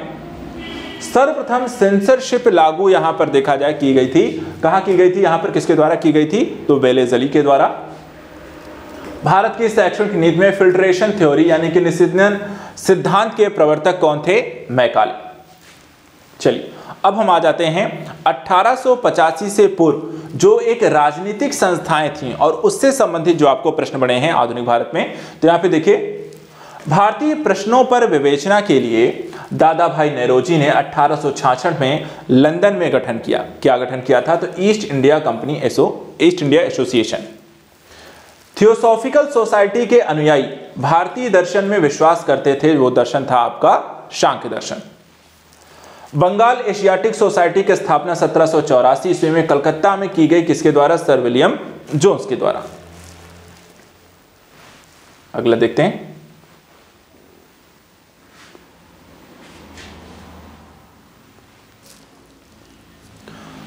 अगला है देखिए, यहां पे सुरेंद्र नाथ बनर्जी के द्वारा स्थापित उस संगठन का नाम बताइए जिसने 1886 में इंडियन नेशनल कांग्रेस में यहां पर विलय कर लिया, वो थे इंडियन नेशनल यहां पर कॉन्फ्रेंस। इसके बाद 1885 में स्थापित बंबई प्रेसिडेंसी एसोसिएशन के जो संस्थापक थे उनका नाम क्या था, फिरोज शाह मेहता। सर सैयद अहमद खान के साथ यूनाइटेड इंडियन पैट्रियाटिक एसोसिएशन का संस्थापक यहां पर कौन थे, राजा शिव प्रसाद। चलिए यहां पर कुछ सम्मेलन या संगठन है और कब हुआ था उनका सम्मेलन या संगठन, उनके बारे में यहां पर क्वेश्चन पूछा गया। जैसे अखिल भारतीय महिला संघ और सम्मेलन 1927 में, अखिल भारतीय डिप्रेस्ड क्लास संगठन 1925, बॉम्बे सोशल रिफॉर्म एसोसिएशन 1903 और the Indian national social conference जो है 1887। तो यहाँ पर देखिए समयावधि, कब कौन किसका गठन हुआ इसका ध्यान रखिएगा, किसके द्वारा किया गया इसका भी ध्यान रखिएगा। तो यहाँ पर आपको संगठनों को लेकर 2 ही 3 चीज़ें आपसे मूलतः बनती हैं क्वेश्चन के रूप में। तो आधुनिक भारत का इतिहास पढ़ते हुए हम जब संगठनों के बारे में पढ़ते हैं, या तो सदस्य बनते हैं, या तो संगठन का नाम क्या है, कहाँ पर बना था और किस विषय इत्यादि से रिलेटेड है, कभी कभी ये भी आपको पूछ जाता है। और तो ये 2-4 चीज़ें अगर आप ध्यान रखें तो संगठन से रिलेटेड आप कोई भी क्वेश्चन हल कर सकते हैं। अब चलिए बात करते हैं भारतीय राष्ट्रीय कांग्रेस की, उसकी स्थापना, कार्यप्रणाली, उसके महत्वपूर्ण अधिवेशनों को लेकर के। यहाँ पे देखिए, कभी भी भारतीय राष्ट्रीय कांग्रेस के किसी भी अधिवेशन की अध्यक्षता जो है नहीं की थी किस नेता ने, बाल गंगाधर तिलक ने। भारतीय राष्ट्रीय कांग्रेस के अधिवेशन के लिए छुट्टियों का मनोरंजन, ये अभिव्यक्ति यहाँ पर किसकी है, लोकमान्य तिलक के द्वारा कहा जाता था। ये भारतीय राष्ट्रीय कांग्रेस का जो अधिवेशन हुआ करता था, क्या, गर्मियों की छुट्टियां। चलिए अगला देखते हैं, भारतीय राष्ट्रीय कांग्रेस के प्रथम मुस्लिम अध्यक्ष कौन थे, तो यहां पे देखिए बदरुद्दीन तैयब जी। कांग्रेस के अत्यधिक अल्पसंख्यक लोगों का प्रतिनिधित्व करने वाले लोगों को कहकर उपहास उड़ाया गया था, किसके द्वारा, लॉर्ड डफरिन। भारतीय राष्ट्रीय कांग्रेस की प्रथम महिला अध्यक्ष कौन बनी, तो यहां पर देखिए एनी बेसेंट। दिसंबर 1885 में इंडियन नेशनल कांग्रेस का सर्वप्रथम अधिवेशन जो आयोजित किया गया था, कहां पर, बंबई। इसी तरह इंडियन नेशनल कांग्रेस की प्रथम भारतीय महिला का जो अध्यक्षा थी उनका नाम क्या था, सरोजनी नायडू। लगातार 6 वर्षों तक भारतीय राष्ट्रीय कांग्रेस के जो प्रेसिडेंट रहे, यहां पर देखें तो अबुल कलाम आजाद। कांग्रेस को सूक्ष्मदर्शी अल्पसंख्यक जनता का प्रतिनिधि बताते हुए उसका मजाक उड़ाया गया था लॉर्ड डफरिन के द्वारा। भारतीय राष्ट्रीय कांग्रेस का 1885 में महासचिव किसे बनाया गया, A.O. ह्यूम को। कांग्रेस के मंच से भारतीय राष्ट्रीय कांग्रेस के किस अधिवेशन में प्रथम बार स्वराज शब्द का यहां पर देखा जाए उद्घोष किया गया, आपको या कह सकते हैं कि आपको एक तरीके से व्यक्त किया गया, तो कलकत्ता अधिनियम 1906, कलकत्ता अधिवेशन 1906 के माध्यम से। भारतीय राष्ट्रीय कांग्रेस का अंतिम अधिवेशन जिसमें बाल गंगाधर तिलक ने भाग लिया था वो था अमृतसर अधिवेशन 1919। इसके बाद भारतीय राष्ट्रीय कांग्रेस के किस अधिवेशन में महात्मा गांधी ने कहा था कि गांधी मर सकते हैं परंतु गांधीवाद हमेशा बना रहेगा या बचा रहेगा? तो यहां पर देखा जाए तो कराची अधिवेशन 1931।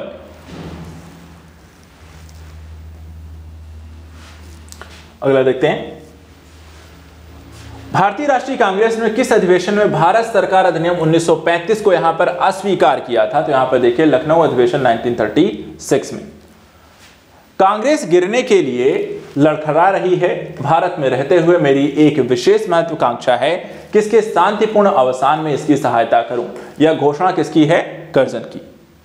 भारतीय राष्ट्रीय कांग्रेस के हरिपुरा अधिवेशन की अध्यक्षता किसके द्वारा की गई? सुभाष चंद्र बोस के द्वारा। 1938 के हरिपुरा कांग्रेस के अधिवेशन में सुभाष चंद्र बोस को अध्यक्ष के रूप में यहां पर नामित किया गया था। किसके द्वारा? तो यहां पर देखा जाए तो डॉक्टर राजेंद्र प्रसाद। भारतीय राष्ट्रीय कांग्रेस का प्रथम निर्वाचित यूरोपीय अध्यक्ष कौन था? यहां पर देखा जाए तो जॉर्ज यूले। भारतीय राष्ट्रीय कांग्रेस का सर्वप्रथम जो है मुस्लिम अध्यक्ष कौन था? तो यहां पर बदरुद्दीन तैयब जी। इसी तरह भारतीय राष्ट्रीय कांग्रेस के सन 1905 ईस्वी के बनारस अधिवेशन के जो अध्यक्ष हुए थे उनका नाम क्या है? गोपाल कृष्ण गोखले। भारतीय राष्ट्रीय कांग्रेस का एकमात्र अधिवेशन जिसे महात्मा गांधी के द्वारा यहां पे संबोधित किया गया था संपन्न हुआ कहां पर? देखा जाए तो बेलगांव। भारतीय राष्ट्रीय कांग्रेस को 1946 में मेरठ में आयोजित अधिवेशन की अध्यक्षता किसके द्वारा की गई थी? तो जे.बी. कृपलानी के द्वारा।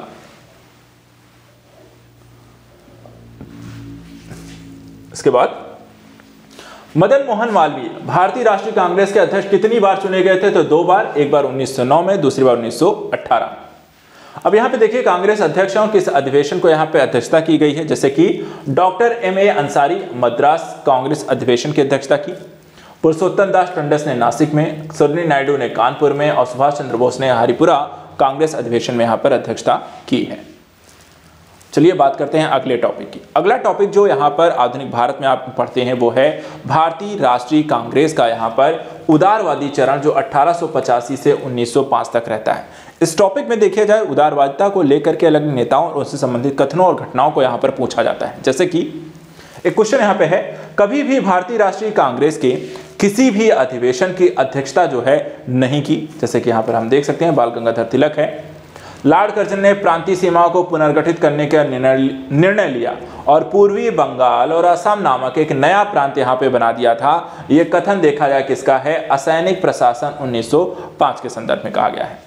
इसी तरह महाराष्ट्र में गणपति पर्व का श्री गणेश जो है किया गया था वो बीजी तिलक के द्वारा।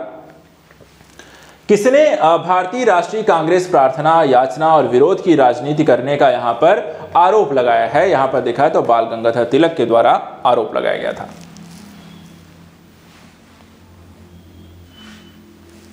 इसके बाद अगला, स्वराज शब्द का सर्वप्रथम देखा जाए किसके द्वारा यहाँ पर प्रयोग किया गया शब्द? यहाँ पर बाल गंगाधर तिलक के द्वारा। गोपाल कृष्ण गोखले ने भारत सेवक मंडल सर्वेंट्स ऑफ इंडिया सोसाइटी की स्थापना जो है कब की थी? 1905 में। पारंपरिक गणपति त्योहार को राष्ट्रीय त्योहार में बदल दिया गया और इसके यहाँ पर राजनीतिक रंग जो है शुरुआत की थी तिलक के द्वारा। अगला क्वेश्चन, बंगाल विभाजन और स्वदेशी आंदोलन। यहाँ पर भी काफी सारे क्वेश्चन आपके पिछले कुछ एग्जामों में पूछे गए। जैसे कि जो इंपॉर्टेंट पॉइंट्स हैं, जो फैक्ट हैं, जो पूछे जाते हैं ज्यादा, उनको हम रिवाइज कर लेते हैं। जैसे कि वंदे मातरम भारतीय राष्ट्रीय आंदोलन का शीर्ष गीत बना, यहां पर देखा है तो स्वदेशी आंदोलन का। ब्रिटिश पत्रकार H.W. नेविन्सन जुड़े थे, किससे जुड़े थे? तो यहां पे स्वदेशी आंदोलन से। क्रांतिकारी संगठन अभिनव भारत समाज की स्थापना जो है किसके द्वारा की गई? विनायक दामोदर सावरकर के द्वारा। बंगाल विभाजन करने वाला जो गवर्नर जनरल था वो कौन था? देखा जाए तो कर्जन। यह कथन है कि विदेशी कपड़ों को जलाना एवं एक निष्ठुर बर्बादी है, ये किसका है? रविंद्रनाथ टैगोर का। बंगाल के विभाजन के समय बंगाल का लेफ्टिनेंट गवर्नर कौन था? तो सर एंड्रूज फ्रेजर। स्वदेशी के समर्थक कौन थे? यहां पर देखा जाए तो दादा भाई नेरोजी। 1904 में देखा है तो लगातार भारत को स्वशासन देने पर बल दिया गया था, किसके द्वारा? दादा भाई नेरोजी के द्वारा।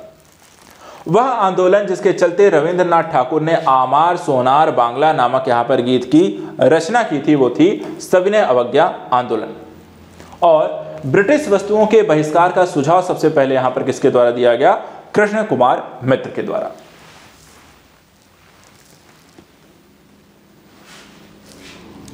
अगले यहाँ पे देखिए, बंगाल के विभाजन 1905 के विविध विरोध में हुए आंदोलन का नेतृत्व यहां पर किसके द्वारा किया गया था? सुरेंद्रनाथ बनर्जी के द्वारा।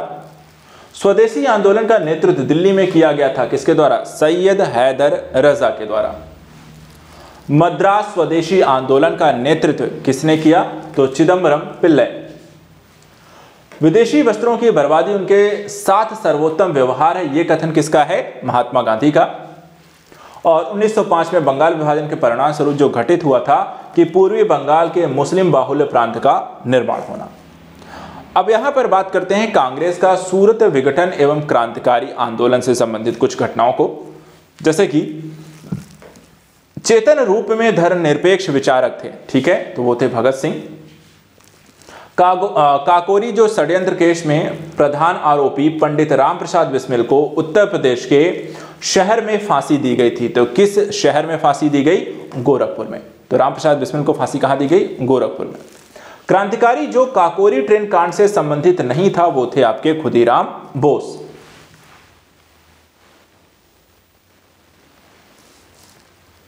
अगला देखिए, सूचियां दी हुई हैं मिलान करने को लेकर, जैसे कि गदर पार्टी की स्थापना वर्ष 1913, बर्लिन में इंडियन इंडिपेंडेंस कमेटी की स्थापना हुई थी कब? 1916। केंद्रीय असेंबली बम कांड कब हुआ था? 1929। और चटगांव शस्त्रागार जो छापा यहां पर आपको पड़ा 1930 में। इसके बाद 1926 में गठित नौजवान सभा के प्रारंभिक जो सदस्य नहीं थे उनका नाम था अंबिका चक्रवर्ती। किसानों को स्वयं केवल विदेशी जंजीर से ही आजाद नहीं कराना है, अपितु यहाँ पे जमींदारों पूंजीवादियों से भी देखा जाए तो आजाद कराना है। यह कथन किसका है? तो भगत सिंह का है। अक्टूबर 1924 में हिंदुस्तान रिपब्लिक एसोसिएशन का जो गठन किया गया था कहां किया गया था? तो हिंदुस्तान रिपब्लिकन एसोसिएशन का गठन 1924 में कानपुर में किया गया। वह महिला क्रांतिकारी जिसको सूर्य सेन के साथ यहां पर गिरफ्तार किया गया था, कौन थी यहां पर? कल्पना दत्त। काकोरी कांड मुकदमे में सरकारी वकील थे, कौन थे? तो यहां पे जगत नारायण मुल्ला। इसी तरह काकोरी षड्यंत्र कांड का वह एकमात्र क्रांतिकारी जो पुलिस गिरफ्तारी से बच गया था, वो कौन था? यहां पे चंद्रशेखर आजाद।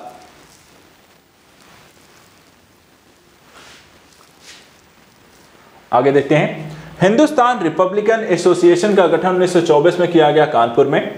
भारतीय अशांति का जो जनक कहा जाता है किसे? बीजी तिलक को।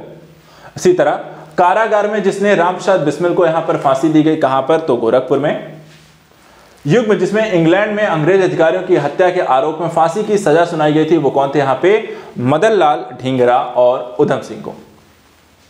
इसी तरह भारतीय स्वतंत्रता के लिए फांसी पाने वाले प्रथम रिकॉर्डेड मुस्लिम का जो नाम था वो थे अशफाक उल्ला खां। वह महिला क्रांतिकारी जिसने दीक्षांत समारोह में अपनी उपाधि यानी डिग्री ग्रहण करने समय अंग्रेज गवर्नर यानी कुलाधिपति को पर यहां पर गोली चलाई थी, उनका नाम क्या था? तो बीना दास। लाला लाजपत राय ने अपना राजनीतिक गुरु माना था, किसे माना था? तो मैजनी को। आलोचना और स्वतंत्र चिंतन एक क्रांतिकारी की दो विशेषताएं, यह कथन किसका है? तो भगत सिंह का। प्रथम भारतीय जिसको पत्रकार के रूप में अपने कर्तव्य निर्वहन के लिए यहां पर जेल भेजा गया था वो थे बाल गंगाधर तिलक। क्रांति की तलवार विचारों के उभरे हुए पत्थर पर तेज की जाती है, यह कथन देखा जाए तो भगत सिंह का है।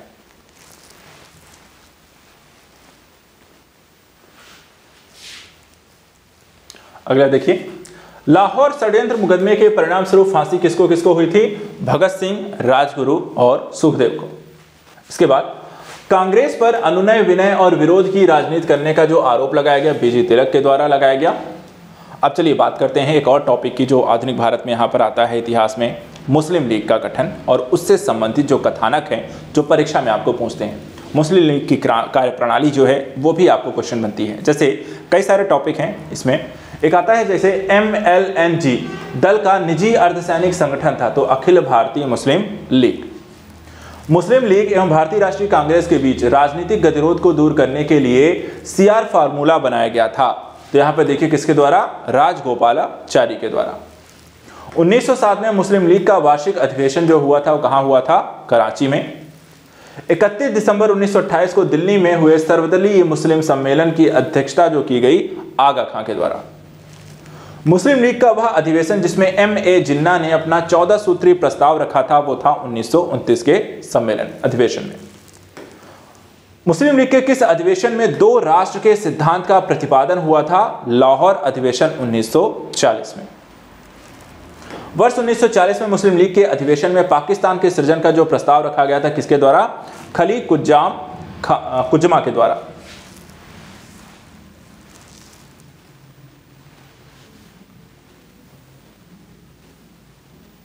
इसके बाद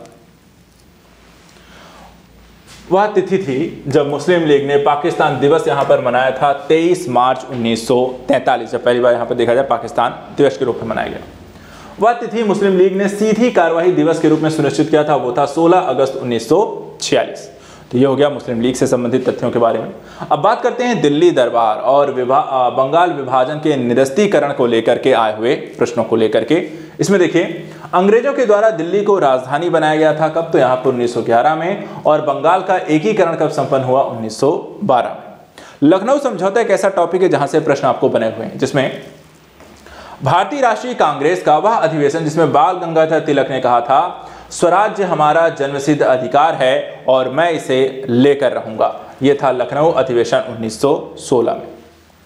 1916 में मुस्लिम लीग और कांग्रेस के बीच जो समझौता कराया गया था वो भी बाल गंगाधर तिलक के द्वारा। अतिवादियों और उदारवादियों के पुनर्मिलन की जो प्रक्रिया में यहाँ पर प्रमुख शिल्पी थी वो थी एनी बेसेंट। इसी तरह दिसंबर 1916 में इंडियन नेशनल कांग्रेस तथा इंडियन मुस्लिम लीग ने एक ही समय में अपने अधिवेशन यहाँ पे आयोजित किए थे। तो यहाँ पर कहाँ पे? लखनऊ में। इसके बाद देखिए, होम रूल आंदोलन है। होम रूल आंदोलन को लेकर भी कुछ प्रश्न यहाँ पर एग्जाम में लगातार पूछे गए हैं, जैसे कि इंडियन होम रूल सोसाइटी की स्थापना जो है कब हुई थी? 1905 में लंदन में श्याम जी कृष्ण वर्मा के द्वारा। अब एक कथन यहाँ पे देखिए, वह जिन्होंने कांग्रेस के बनारस अधिवेशन की अध्यक्षता की, सूरत फूट के बाद उन्होंने उदारवादियों का नेतृत्व किया, उन्होंने दक्षिण अफ्रीका पहुंचकर गांधी जी के साथ यहां पर महत्वपूर्ण सेवा की और उन्होंने सर्वेंट्स ऑफ इंडिया सोसाइटी की स्थापना की। वो कौन थे? गोपाल कृष्ण गोखले।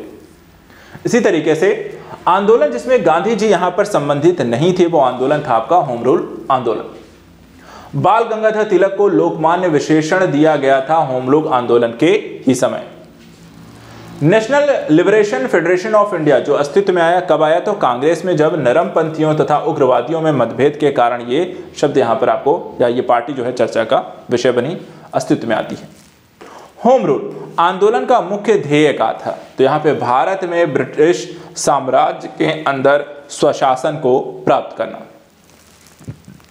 प्रथम विश्व युद्ध के दौरान जो आंदोलन भारत में लोकप्रिय हुआ था वो कौन सा था? आपका होम रूल आंदोलन। भारतीय शांति के जनक के रूप में लोकमान्य तिलक को जाना जाता है और बाल गंगाधर तिलक को भारतीय अराजकता का पिता यहां पर किसके द्वारा कहा गया है? वैलेंटाइन शिरोल के द्वारा। ये दोनों ही कथन यहां पे ध्यान रखिएगा, ठीक है। चलिए अगला टॉपिक। अब गांधीवादी युग का यहां पर प्रारंभ होता है और गांधी जी के आने के पश्चात जिस तरीके से यहां पर उनकी स्थिति होती है, परिस्थितियां बढ़ती हैं और जिस तरह से उनका यहां पर एक प्रादुर्भाव होता है वो एक बड़ी बात थी भारत के जनमानस के संदर्भ में। अब उनसे संबंधित काफी सारे घटनाक्रम हैं जो एग्जाम में क्वेश्चन के रूप में बने हैं, ठीक है। जैसे कि वल्लभ भाई पटेल को सरदार की उपाधि किसके द्वारा कब दी गई? तो बारदोली की महिलाओं के द्वारा। इसी तरह रविंद्रनाथ टैगोर को अंग्रेजी सरकार ने सर की उपाधि 1915 में दी, जिसे उन्होंने जलियांवाला बाग नरसंहार के बाद लौटा दिया, जो का हुआ था 1919 में। क्रांतिकारी नेता कलकत्ता के क्रूर पुलिस कमिश्नर चार्ल्स टोगार्ट की हत्या का प्रयास यहां पर किया गया, गोपीनाथ शाह। खादी को स्वतंत्रता की वर्दी कहा, किसने कहा था? तो महात्मा गांधी ने। एम.के. गांधी ने निम्नलिखित भारतीय राष्ट्रीय कांग्रेस के अधिवेशनों में किस एक में यहां पर देखा सर्वप्रथम जो भाग लिया था वो है कलकत्ता अधिवेशन 1901। महात्मा गांधी ने सत्याग्रह शस्त्र का उपयोग सर्वप्रथम किया था दक्षिण अफ्रीका में और सत्याग्रह शब्द को गढ़ा था किसके द्वारा? तो महात्मा गांधी के द्वारा। इसी तरह महात्मा गांधी ने भारत में अपना पहला जनभाषण जो दिया था वो वाराणसी में दिया था और महात्मा गांधी को आदेशित किया गया था कि वो भारत में प्रथम वर्ष खुले कान पर मुंह बंद करके यहां पर व्यतीत करें। ये किसने यहां पर कहा था उन्हें? गोपाल कृष्ण गोखले के द्वारा। भारतीय राष्ट्रीय कांग्रेस के अधिवेशन में महात्मा गांधी को चंपारण के किसानों की समस्याओं से यहां पर अवगत कराया गया था, लखनऊ अधिवेशन 1916 में।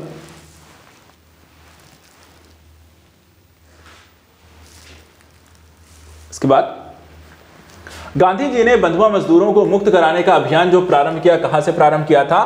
पटना में। गोखले के राजनीतिक जो गुरु थे यहां पर देखा है एमजी रानाडे थे, और एम के गांधी ने हिंद स्वराज जो लिखी थी यहां पर 1909 में। जलियांवाला बाग हत्याकांड जो हुआ था सभी जानते हैं, 13 अप्रैल 1919 में। आंदोलन में महात्मा गांधी ने पहली बार भूख हड़ताल का प्रयोग हथियार के रूप में जो किया था, वो पहली बार ये प्रक्रिया जो प्रारंभ की गई वो अहमदाबाद में यहां पर देखा जाए तो हड़ताल के दौरान किया, और उसके बाद जो सिलसिला शुरू हुआ वो यहां पर भारत की स्वतंत्रता के पश्चात तक चलता ही रहा एक तरीके से। चंपारण में देखा जाए तो तिनकठिया प्रथा, ये क्वेश्चन भी कई बार यहां पर एग्जाम में पूछा गया है। तिनकठिया प्रथा का तात्पर्य था 3/20 भूभाग पर नील की खेती करना। गांधी जी ने अपना प्रथम सत्याग्रह आरंभ किया था, ठीक है, कहां पर देखा है किसके लिए? तो मजदूरों को कम मजदूरी दिए जाने के विरुद्ध यहां पर उसका विरोध करने के लिए उनके द्वारा प्रारंभ किया गया प्रथम सत्याग्रह। इसके बाद चंपारण संघर्ष में देखें तो महात्मा गांधी का जो साथ दिया गया था राजेंद्र प्रसाद और अनुग्रह नारायण सिन्हा के द्वारा। इसी तरह गांधी जी ने भारतीय राष्ट्रीय कांग्रेस के अध्यक्ष थे, ठीक है, गांधी जी भारतीय राष्ट्रीय कांग्रेस के अध्यक्ष थे बेलगांव अधिवेशन में। महात्मा गांधी के चंपारण सत्याग्रह का जो विरोध किया गया था देखा जाए तो एनजी रंगा के द्वारा किया गया। इसी तरह गांधी जी के नाम से पहले महात्मा जो जोड़ा गया वो देखा जाए तो चंपारण सत्याग्रह के दौरान ही जोड़ा गया। जलियांवाला बाग नरसंहार कांग्रेस जांच समिति की रिपोर्ट के प्रारूप लिखने का जो कार्य यहां पे प्रारंभ किया गया था वो महात्मा गांधी के द्वारा। इसी तरह गांधी जी के राम राज्य के युगल सिद्धांत थे, कौन से थे यहां पे? सत्य तथा अहिंसा। जलियांवाला बाग हत्याकांड के विरोध में वायसराय के कार्यपरिषद से त्यागपत्र देने वाले व्यक्ति थे सर शंकर नायर।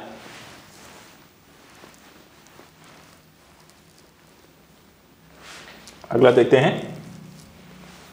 दक्षिण अफ्रीका में रहने की अवधि में महात्मा गांधी ने जिस पत्रिका का प्रकाशन किया था उसका नाम क्या था? Indian opinion.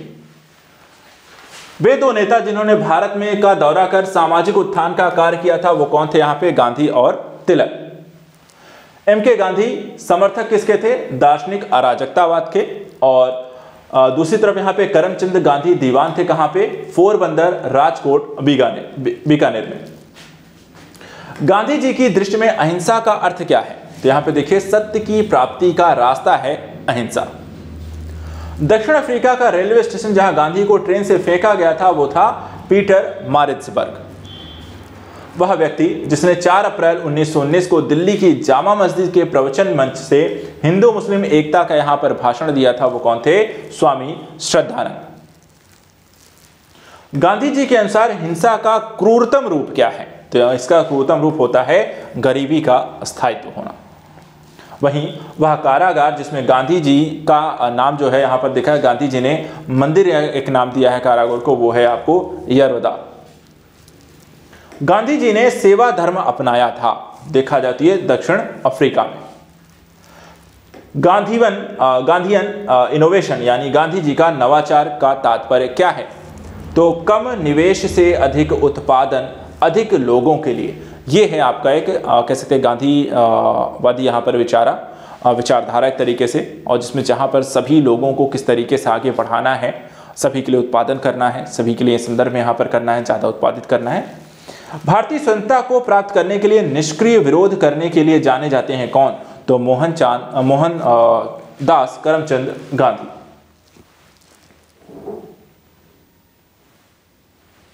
अगला देखते हैं।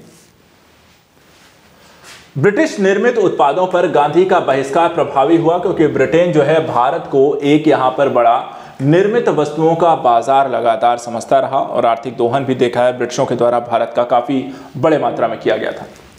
गोखले माई पॉलिटिकल गुरु पुस्तक जो लिखी गई थी यहां पर देखा जाए तो एम के गांधी के द्वारा लिखी गई। एम के गांधी के अनुसार अस्पृश्यता का यहां पर सामाजिक आर्थिक सुधार यहां पर किया जा सकता है, उनके लिए कुटीर उद्योग को स्थापित करके। इसी तरह गांधी जी की सत्याग्रह रणनीति में सबसे अंतिम स्थान जो प्राप्त था वो था उपवास। इसी तरह महात्मा गांधी के अनुसार राजनीति का तात्पर्य क्या था? तो राजनीति का तात्पर्य था जन कल्याण के लिए यहां पर सक्रिय होकर कार्य करना। महात्मा गांधी किस चीज से संबंधित नहीं थे? तो यहां पर देखिए होम रूल आंदोलन से यहां पर ये जुड़े हुए नहीं थे। इसी तरह हरिजन सेवक संघ की स्थापना की थी, तो यह कब की थी? यहां पर किसके द्वारा की गई थी? तो महात्मा गांधी के द्वारा। महात्मा गांधी के द्वारा संचालित आंदोलनों का सही क्रम, तो यहां पे देखिए आपको चंपारण आंदोलन 1917, असहयोग आंदोलन 1920, दांडी मार्च 1930। अब चलिए बात करते हैं साम्यवादी आंदोलन और विभिन्न दलों के बारे में, किस तरीके के प्रश्न एग्जाम में बने हुए हैं।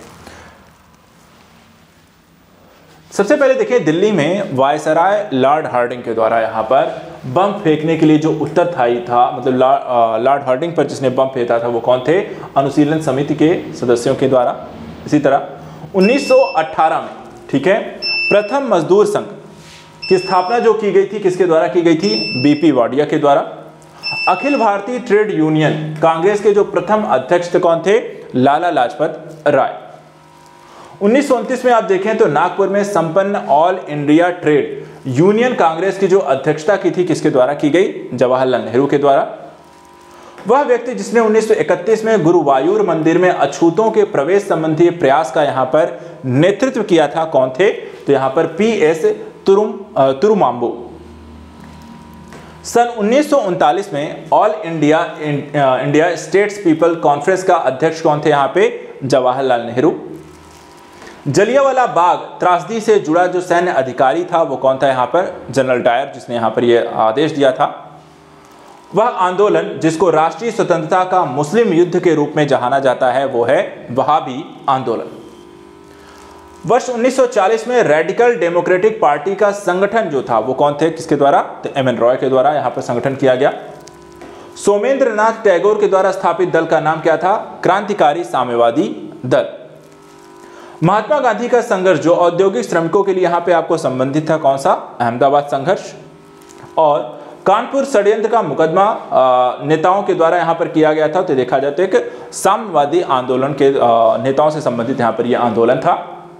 अब इसके बाद अगर हम देखें खिलाफत आंदोलन की प्रक्रिया और असहयोग आंदोलन से संबंधित प्रश्नों को, अब यहाँ पे देखिए जैसे पूछा गया कि वह आंदोलन जिसने हिंदू मुस्लिम एकता का वास्तविक रूप यहाँ पे प्रतिबिंबित हुआ था वो कौन सा आंदोलन था? तो उसे खिलाफत आंदोलन।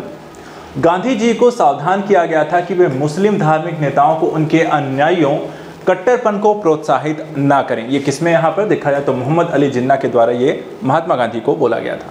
इसी तरह वर्ष 1919 में अखिल भारतीय खिलाफत सम्मेलन का अध्यक्ष चुना गया था। किसे चुना गया? तो महात्मा गांधी को। भारतीय नेता जिसने खिलाफत आंदोलन का समर्थन नहीं किया था वो कौन थे? तो मदन मोहन मालवीय। इसी तरह खिलाफत आंदोलन का परिणाम था हिंदू मुस्लिम मतभेदों में यहाँ पर दिखाया जाए कमी आई थी। वहीं खिलाफत आंदोलन के दौरान हाजिक उल मुल्क की पदवी यहाँ पर त्याग दी थी किसके द्वारा? हकीम अजमल खां के द्वारा। अब इसी तरह से एक और आंदोलन हुआ असहयोग आंदोलन। देखा जाए तो महात्मा गांधी के द्वारा किए गए 2 से 3 यहाँ पर जो आंदोलन थे वो लगातार एग्जाम में पूछे जाते हैं, ठीक है। उनमें से ही एक यहाँ पर आंदोलन है असहयोग आंदोलन। इसमें देखिए प्रारंभ में असहयोग नीति के पक्ष में नहीं थे, परंतु बाद में गांधी के पक्ष में हो गए। कौन से नेता यहाँ पर थे? तो लाला लाजपत राय। महात्मा गांधी ने 1922 में असहयोग आंदोलन को वापस ले लिया। किस घटना के कारण? तो चौरी चौरा में हुई थी यहाँ पर हिंसा, और इस घटना के कारण इस आंदोलन को वापस लिया गया था। एक कथन है 1 वर्ष के अंतर्गत स्वराज की प्राप्ति का जो लक्ष्य था ये किस आंदोलन के दौरान यहाँ पे कहा गया? तो असहयोग आंदोलन के कारण। इसी तरह खिलाफत आंदोलन के साथ यहाँ पे कौन सा आंदोलन प्रारंभ किया गया था? वो आंदोलन भी कौन सा था? असहयोग आंदोलन। चलिए आगे देखते हैं।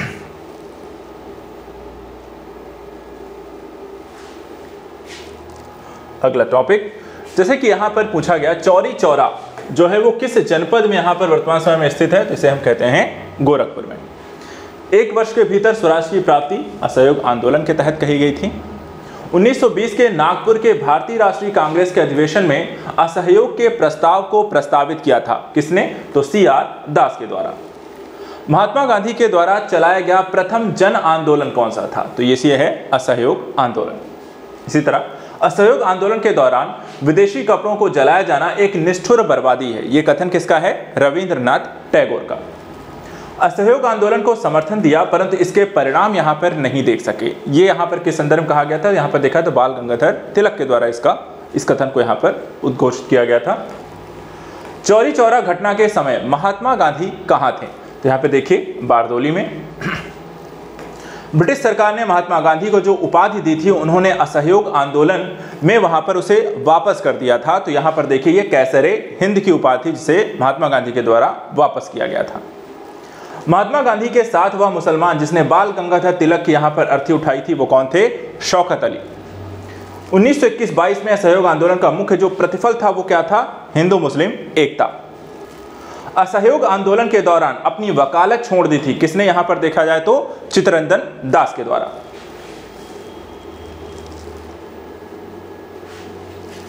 आगे देखते हैं, जैसे कि क्वेश्चन यहां पे आया था, दिल्ली में 24 फरवरी 1922 को आयोजित अखिल भारतीय कांग्रेस समिति की बैठक असहयोग आंदोलन वापस लेने के लिए गांधी जी के विरुद्ध यहां पे एक निंदा प्रस्ताव किसके द्वारा लाया गया था? तो यहां पे देखिए डॉक्टर मुंजे के द्वारा। तार द्वारा महात्मा गांधी को चौरी चौरा की घटना की सूचना दी गई थी, किसने दी थी? यहां पे तो दशरथ प्रसाद द्विवेदी के द्वारा। इसी तरह गैर सहयोग आंदोलन के रचनात्मक कार्यक्रमों में से यहां पर नहीं था, क्या नहीं था? तो विदेशी कपड़ों का बहिष्कार। इसी तरह आजादी हमारी पहुंच के अंतर्गत है और इसे कसकर पकड़ लेना, यह कथन यहां पर किसका है? तो ये महात्मा गांधी का है। अब इसी में अगर हम देखें किसान आंदोलन और किसान सभाओं को लेकर के किस तरीके के प्रश्न यहां पर पिछले कुछ वर्षों में पूछे गए, जैसे कि एक क्वेश्चन यहां पे आया था, अवध में हुए एका आंदोलन का मुख्य उद्देश्य क्या था? कि लगान का नगद में यहां पर परिवर्तन करना, नगद रूप में लगान को दिया जाना। इसी तरह 1918 के संयुक्त प्रांत में किसान सभा का जो गठन किया गया था उसमें देखा जाए तो इंद्र नारायण द्विवेदी ने यहाँ पर इसका जो आयोजन यहाँ पे जो गठन किया था वो यहाँ पर इंद्र नारायण द्विवेदी ने किया था। अब एक तरफ यहाँ पे ट्रेड यूनियन और दलीय संबद्धता इसमें शामिल है, जिसमें हम देख सकते हैं भारतीय मजदूर संघ 1955 में देखा है, इससे जुड़ी हुई पार्टी यहाँ पर देखिए भारतीय जनता पार्टी है। Indian national trade union Congress 1947 में का गठन हुआ जो कि भारतीय राष्ट्रीय कांग्रेस से रिलेट करती है। यूनाइटेड ट्रेड यूनियन कांग्रेस है जो कि कम्युनिस्ट पार्टी ऑफ इंडिया मार्क्सवादी से रिलेट करती है। और all India trade union Congress 1920 जो कम्युनिस्ट पार्टी ऑफ इंडिया से रिलेट करती है। इसी तरह वह क्षेत्र जहां बाबा रामचंद्र ने किसानों को संगठित किया था वो क्षेत्र कौन सा था? अवध। और तेमागा आंदोलन 1946 का जो संबंध था किससे था? तो देखा जाए तो किसानों से था। इसी तरह अन्य भारत में अन्य जो क्रांतिकारी गतिविधियां हुई उनसे संबंधित प्रश्नों में नजर डालें तो गदर पार्टी की स्थापना 1913 में सैन फ्रांसिस्को अमेरिका में किया गया था, किसके द्वारा? लाला हरदयाल के द्वारा। प्रथम महायुद्ध के दौरान कहां पर भारत की एक अंतिम सरकार बनी थी जिसके प्रेसिडेंट यहां पर महेंद्र प्रताप थे? तो यहां पर देखिए अफगानिस्तान। इसी तरह गदर पार्टी के नेता कौन थे? तो लाला हरदयाल। गदर पार्टी की स्थापना कहां हुई थी? तो यहां पे देखिए संयुक्त राज्य अमेरिका। कामागाटा मारू की जो घटना यहां पर हुई थी तो यहां पे देखिए कनाडा की यात्रा पर निकला एक जलपोत यहां पर जो घटना थी वहां पे से जुड़े हुए घटनाक्रम यहां पर थी जो काफी हृदयविदारक घटना हुई। संयुक्त राज्य अमेरिका में भारतीय क्रांतिकारियों के द्वारा प्रकाशित किया जाने वाला पत्र गदर कितनी भाषाओं में निकाला गया था? तो इसमें देखिए टोटल कितनी 4 भाषाओं में इस पत्र को निकाला गया। स्वराज पार्टी के गठन को अगर हम देखें इनसे संबंधित जो प्रश्न है, जैसे कि पूछा गया था कि स्वराज पार्टी के गठन से संबंधित थे, क्या संबंधित थे? तो सीआर दास और मोतीलाल नेहरू यहाँ पे दोनों व्यक्ति थे जो यहाँ पर इस पार्टी के गठन के लिए जिम्मेदार थे या इस पार्टी को गठन किया था। स्वराज पार्टी के गठन में शामिल हुए लाला लाजपत राय और महात्मा गांधी के साथ चंपारण सत्याग्रह में भाग लेने वाले यहाँ पे कौन कौन थे? तो राजेंद्र प्रसाद, अनुग्रह नारायण सिन्हा, ये 2 व्यक्ति जो यहाँ पर गांधी जी के साथ चंपारण सत्याग्रह में शामिल हुए। अगर देखते हैं स्वराज पार्टी के संस्थापक कौन थे? तो सीआर दास हैं। देशबंधु के नाम से कौन प्रसिद्ध था? तो वो भी सीआर दास यानी कि चित्तरंजन दास यहां पर हैं। वर्ष 1929 में जारी किए गए दीपावली घोषणा पत्र का संबंध देखा जाए तो किससे है? डोमिनियन स्टेटस से। इसी तरह स्वराज पार्टी के निर्माण के लिए कांग्रेस के अध्यक्ष पद से किसने त्यागपत्र दे दिया था? तो सीआर दास ने। स्वतंत्रता पूर्व भारत में किसने केंद्रीय विधानसभा से स्वराज दल का यहां पे समर्थन किया था? वो थे M.A. जिन्ना। और स्वराज पार्टी से संबंधित कौन थे? तो M.R. जयकर यहां पर इससे रिलेट करते हैं। अब आइए बात करते हैं साइमन कमीशन और नेहरू रिपोर्ट को लेकर के। साइमन कमीशन एक ऐसी घटना जो इतिहास में देखा जाए तो काफ़ी अलग अलग संदर्भों से याद हो जाती है, और इस रिपोर्ट के कारण जो घटनाएं हुई और उसके बाद जो परिघटनाएं उसके कारण और भी यहाँ पर बनी, वो इसके कारण और भी इसे चर्चित बना देती है। जैसे कि साइमन कमीशन ने यहाँ पे यात्रा नहीं की थी, तो यहाँ पर देखा है तो ग्वालियर की यात्रा नहीं की। भारत में साइमन कमीशन के बहिष्कार का मुख्य कारण क्या था कि इसमें सभी जो सदस्य थे वो क्या थे? अंग्रेज थे। किसके सुझावों पर भारतीयों को साइमन कमीशन से बाहर रखा गया था? तो लॉर्ड इरविन के द्वारा ये सुझाव दिया गया। साइमन कमीशन जब भारत आया था, कब आया था? तो 1928 में। सर्वप्रथम भारत के लिए औपनिवेशिक स्वराज की मांग किसने की थी? सर तेज बहादुर सप्रू और जयकर के द्वारा। और साइमन गो बैक के नारे का निर्माण किसने किया था? यूसुफ मेहर अली के द्वारा साइमन गो बैक का नारा दिया गया। इसी तरह फरवरी 1928 में आयोजित सर्वदलीय सम्मेलन के अध्यक्ष कौन थे? Doctor M.A. अंसारी। अब बात करते हैं कांग्रेस के लाहौर अधिवेशन और पूर्ण स्वराज से संबंधित कथनों को लेकर के। जैसे कि यहां पे आया था कि वह वर्ष जब इंडियन नेशनल कांग्रेस ने पूर्ण स्वाधीनता को अपना लक्ष्य यहां पे अंकित किया था, वो कौन सा था? 1929। इसी के साथ पूर्ण स्वराज का प्रस्ताव पारित हुआ, तब भारतीय राष्ट्रीय कांग्रेस के अध्यक्ष कौन थे? तो जवाहरलाल नेहरू। इसी तरह भारतीय राष्ट्रीय कांग्रेस का अधिवेशन जिसमें संपूर्ण स्वाधीनता की शपथ ली गई थी, वो कौन था? यहाँ पे लाहौर अधिवेशन 1929। 1929 में कांग्रेस के लाहौर अधिवेशन में पारित जो संकल्प शामिल नहीं था, वो कौन सा था? अस्पृश्यता उन्मूलन। 31 दिसंबर 1929 को अर्धरात्रि में भारतीय राष्ट्रध्वज को फहराया था, किसके द्वारा? तो जवाहरलाल नेहरू के द्वारा। और 1929 में लाहौर में भारतीय राष्ट्रीय कांग्रेस सत्र की यहाँ पे अध्यक्षता किसके द्वारा की गई थी? तो जवाहरलाल नेहरू के द्वारा। इसी तरह नए विदेशी पत्रकार जिसने धर्सना साल्ट वर्क्स पर सत्याग्रह के बारे में समाचार में यहाँ पर वर्णन किया था, वो थे वेब मिलर। तो सविनय अवज्ञा आंदोलन और दांडी मार्च को लेकर के देखा जाए तो एग्जाम में भी काफी प्रश्न यहाँ पर आपको बने हुए हैं, उनको यहाँ पर देखते हैं एक करके। अगले यहाँ पे देखिए, प्रसिद्ध जो दांडी मार्च था वो शुरू कब हुआ? तो यहाँ पर देखिए 12 मार्च 1930 को यहाँ पर ये दांडी मार्च शुरू किया गया। और नमक सत्याग्रह के समय गांधी जी के गिरफ्तार हो जाने के बाद आंदोलन के नेता जिन्होंने गांधी जी का यहाँ पे स्थान लिया, वो कौन थे? अब्बास तैयब जी।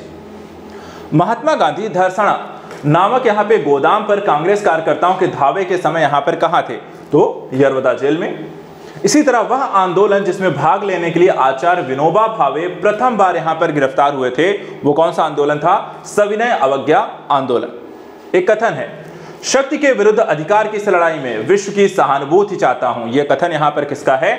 गांधी की दांडी यात्रा। वह प्रांत जिसने सत्याग्रहियों की संख्या महात्मा गांधी के दांडी कूच में सर्वाधिक थी, यहां पर देखा गया तो गुजरात में। इसी तरह महात्मा गांधी ने दांडी यात्रा किस आदर्श वाक्य के साथ यहां पर प्रारंभ की थी? तो वाक्य था, अंत तक लड़ो। भारतीय इतिहास में तिथि 6 अप्रैल 1930 यहां पे जानी जाती है। महात्मा गांधी के द्वारा दांडी मार्च के लिए यहां पर जो तिथि है वो 6 अप्रैल 1930।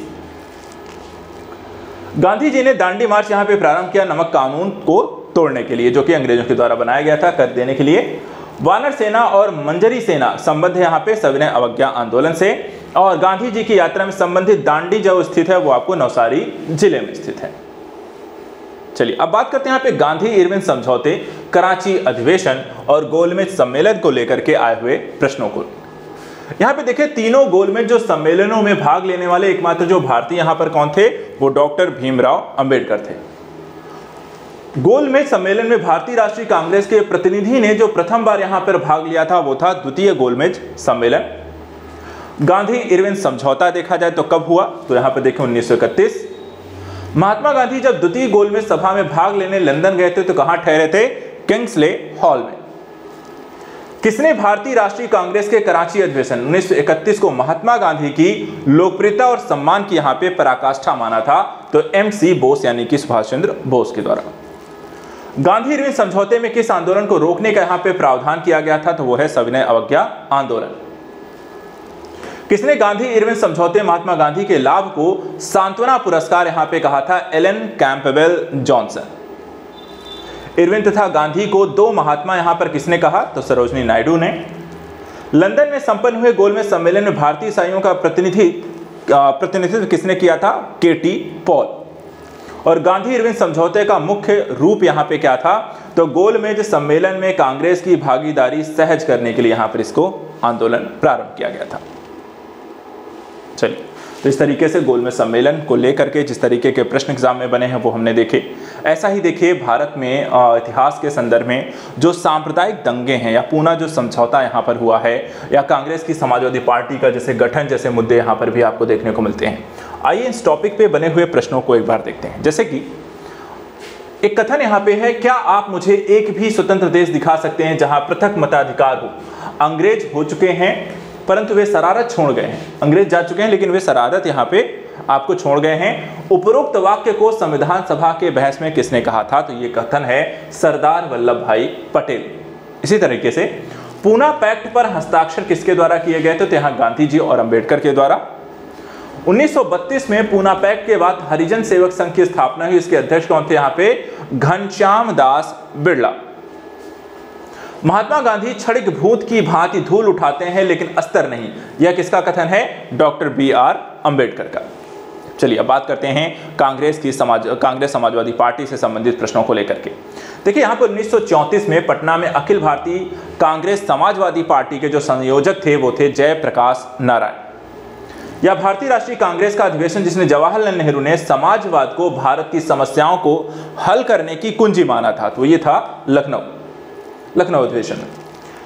देखिए, मैं एक समाजवादी और गणतंत्रवादी हूं, मुझे राजाओं और राजकुमारों पर विश्वास यहां पे नहीं है। यह वक्तव्य किसका है? तो यह है जवाहरलाल नेहरू। भारत में साम्यवाद का उच्चतम पुजारी कहा गया, किसे कहा गया था? जवाहरलाल नेहरू। और प्रथम अखिल भारतीय समाजवादी युवा कांग्रेस के सभापति कौन बनते हैं? वो भी जवाहरलाल नेहरू। तो देखा जाए तो समाजवादी के संदर्भ में एक बड़े यहाँ पर आपके अनुयायी कह सकते हैं या फिर समर्थक आपको जवाहरलाल नेहरू यहाँ पर निकल कर आते हैं। अब चलिए अगले टॉपिक्स पर आते हैं, प्रांतीय चुनावों को लेकर के पूछे गए प्रश्नों को लेकर। देखिए 1940 की घटना पर नजर डालते हैं। 1940 के रामगढ़ कांग्रेस की जो अध्यक्षता की थी वो की थी मौलाना अबुल कलाम आजाद के द्वारा। और 1937 में हम देखें तो प्रांतों में मंत्रिमंडल के निर्माण के उपरांत कांग्रेस शासन की जो अवधि थी वो कितने महीने की थी? 28 महीने। प्रांत जहां 1937 के आम चुनाव के बाद भारतीय राष्ट्रीय कांग्रेस ने सरकार नहीं बनाई थी वो था बंगाल। और 1937 के चुनाव के पश्चात यूपी में गठित मंत्रिमंडल वित्त विभाग किसे सौंपा गया था? रफी अहमद किदवई को। चलिए अब यहाँ पे कांग्रेस के त्रिपुरी अधिवेशन से जुड़े मुद्दे और फॉरवर्ड जो ब्लॉक का यहाँ पे गठन किया गया था उनसे क्या क्या पूछा गया। देखिए सुभाष चंद्र बोस ने भारतीय राष्ट्रीय कांग्रेस से इस्तीफा दे दिया था और तब उस सीट के लिए यहाँ पर देखा जाए उनका जब नाम यहाँ पे प्रस्तावित किया गया तो यहाँ पे देखा जाए राजेंद्र प्रसाद। इसी तरह भारतीय राष्ट्रीय कांग्रेस के अधिवेशन में सुभाष चंद्र बोस दूसरी बार यहाँ पे अध्यक्ष चुने गए थे। किस अधिवेशन में? त्रिपुरी अधिवेशन में। वह अधिवेशन जिसमें कांग्रेस ने पहली बार भारतीय रियासतों के प्रति अपनी नीति को घोषित किया था वो था नागपुर अधिवेशन। इस तरह भारत के देशी राज्यों का संबंध असहयोग हस्तक्षेप नीति के लिए रेखांकित किसने के द्वारा किया गया था? सर जॉन शोर के द्वारा। देशी रियासतों का देखा जाए संघर्ष काफी रहा है। उसके बाद द्वितीय विश्व युद्ध जैसे प्रस्ताव, अगस्त प्रस्ताव, पाकिस्तान की मांग जैसे मुद्दे भी आपको इतिहास में एक एक करके उठते हैं। देशी राज्यों में यथावत समझौते का पक्षधर कौन था? हैदराबाद। वह अधिवेशन जिसमें कांग्रेस ने पहली बार भारतीय रियासतों के प्रति अपनी नीति को घोषित किया था नागपुर अधिवेशन। और भारत के देशी राज्यों के संबंध में अहस्तक्षेप की नीति को रेखांकित किया था सर जॉन शोर ने। द्वितीय विश्व युद्ध को देखते हैं, राष्ट्रीय आंदोलन को यहाँ पर अगर हम चर्चा में लेकर आएं या अगस्त प्रस्ताव और पाकिस्तान जैसे मुद्दों को यहाँ पर उठाएं तो यहाँ पर भी आपको काफी सारे प्रश्न बनते आए हैं। जैसे कि पाकिस्तान की मांग मुस्लिम लीग के द्वारा की गई थी और यहाँ पर देखा जाए कब की गई थी? 1940 में। आजाद हिंद फौज यानी कि INA से जुड़े नहीं थे। कौन नहीं यहाँ पर जुड़ा था? तो BC दत्त के द्वारा। व्यक्तिगत सत्याग्रह में विनोबा भावे को प्रथम सत्याग्रही चुना गया था और दूसरे स्थान पर देखा जाए कौन थे यहाँ पर? पंडित जवाहरलाल नेहरू। द्वितीय विश्व युद्ध के संबंध में भारतीय राष्ट्रीय कांग्रेस की नीति थी, क्या थी? पूर्ण स्वतंत्रता का आश्वासन मिलने पर ब्रिटेन को सहयोग करना। इसी तरह द्वितीय विश्व युद्ध के बाद 1946 में भारत कौन आया? तो देखा जाए तो कैबिनेट मिशन जो है भारत आता है। और कैम्ब्रिज पैम्फलेट नाक और नंबर के रचयिता यहां पर कौन थे? चौधरी रहमत अली। नाउ और नेवर, सॉरी, ठीक है। घटनाओं का व्यवस्थित यहाँ पे कालानुक्रम, कुछ क्वेश्चन यहाँ पर इससे भी आपको बने हुए हैं। कौन कौन से?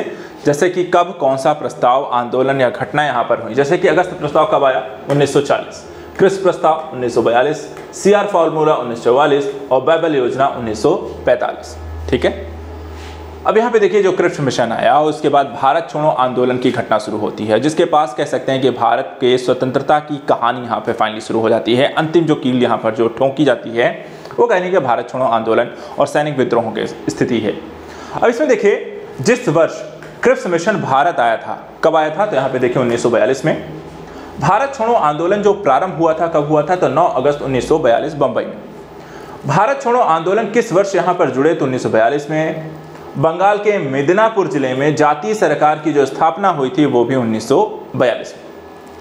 हम भारत को या तो आज़ाद कराएंगे या आबादी के प्रयास में दिवंगत होंगे, या आज़ादी के प्रयास में दिवंगत होंगे। ये यहाँ पर किस संदर्भ में कहा गया था? भारत छोड़ो आंदोलन में। आज़ादी लगभग हमारी पहुंच में है, हमें इसे कसकर पकड़ लेना है। यह कथन यहाँ पर किसका है? महात्मा गांधी का। जब भारतीय राष्ट्रीय कांग्रेस ने भारत छोड़ो प्रस्ताव पारित किया उस समय कांग्रेस के यहाँ पे अध्यक्ष कौन थे? मौलाना अबुल कलाम आजाद। अगले देखते हैं। अगले यहाँ पे क्या पूछा गया? 8 अगस्त 1942 में कांग्रेस ने भारत छोड़ो आंदोलन जो प्रारंभ किया था, कहां पे? बंबई में। भारत छोड़ो आंदोलन के संदर्भ में महात्मा गांधी को बंदी बनाया गया, कहां? बंबई। उत्तर प्रदेश का वह जनपद जिसमें भारत छोड़ो आंदोलन के दौरान समानांतर सरकार को यहां पर स्थापित किया गया था, वो जिला कौन सा था? बलिया। भारत छोड़ो आंदोलन के दौरान ही जेल से फरार होकर भूमिगत गतिविधियों को संगठित करने का काम किसके द्वारा किया गया था? जयप्रकाश नारायण के द्वारा। इसी तरह यहां यानी कि भारत में एक क्रांति होने जा रही है और हमें जल्दी से चले जाना चाहिए, यह किसका कथन है? सर स्टैफोर्ड क्रिप्स का। अमेरिकी पत्रकार जो महात्मा गांधी के भारत छोड़ो आंदोलन के दौरान उनके साथ था वो कौन है? तो यहां पे देखिए लुई फिशर। वह आंदोलन जिसमें महिलाओं की भागीदारी सर्वाधिक मानी जाती है वो कौन है? यहां पर देखा है तो भारत छोड़ो आंदोलन। भारत छोड़ो आंदोलन के समय भारत का प्रधान सेनापति कौन था? तो यहां पर आप देखिए लॉर्ड वेवेल। कांग्रेस रेडियो पर भारत छोड़ो आंदोलन की अवधि में नियमित रूप से यहां पर कार्यक्रम प्रसारित करते थे, कौन करता था? तो यहां पे राम मनोहर लोहिया।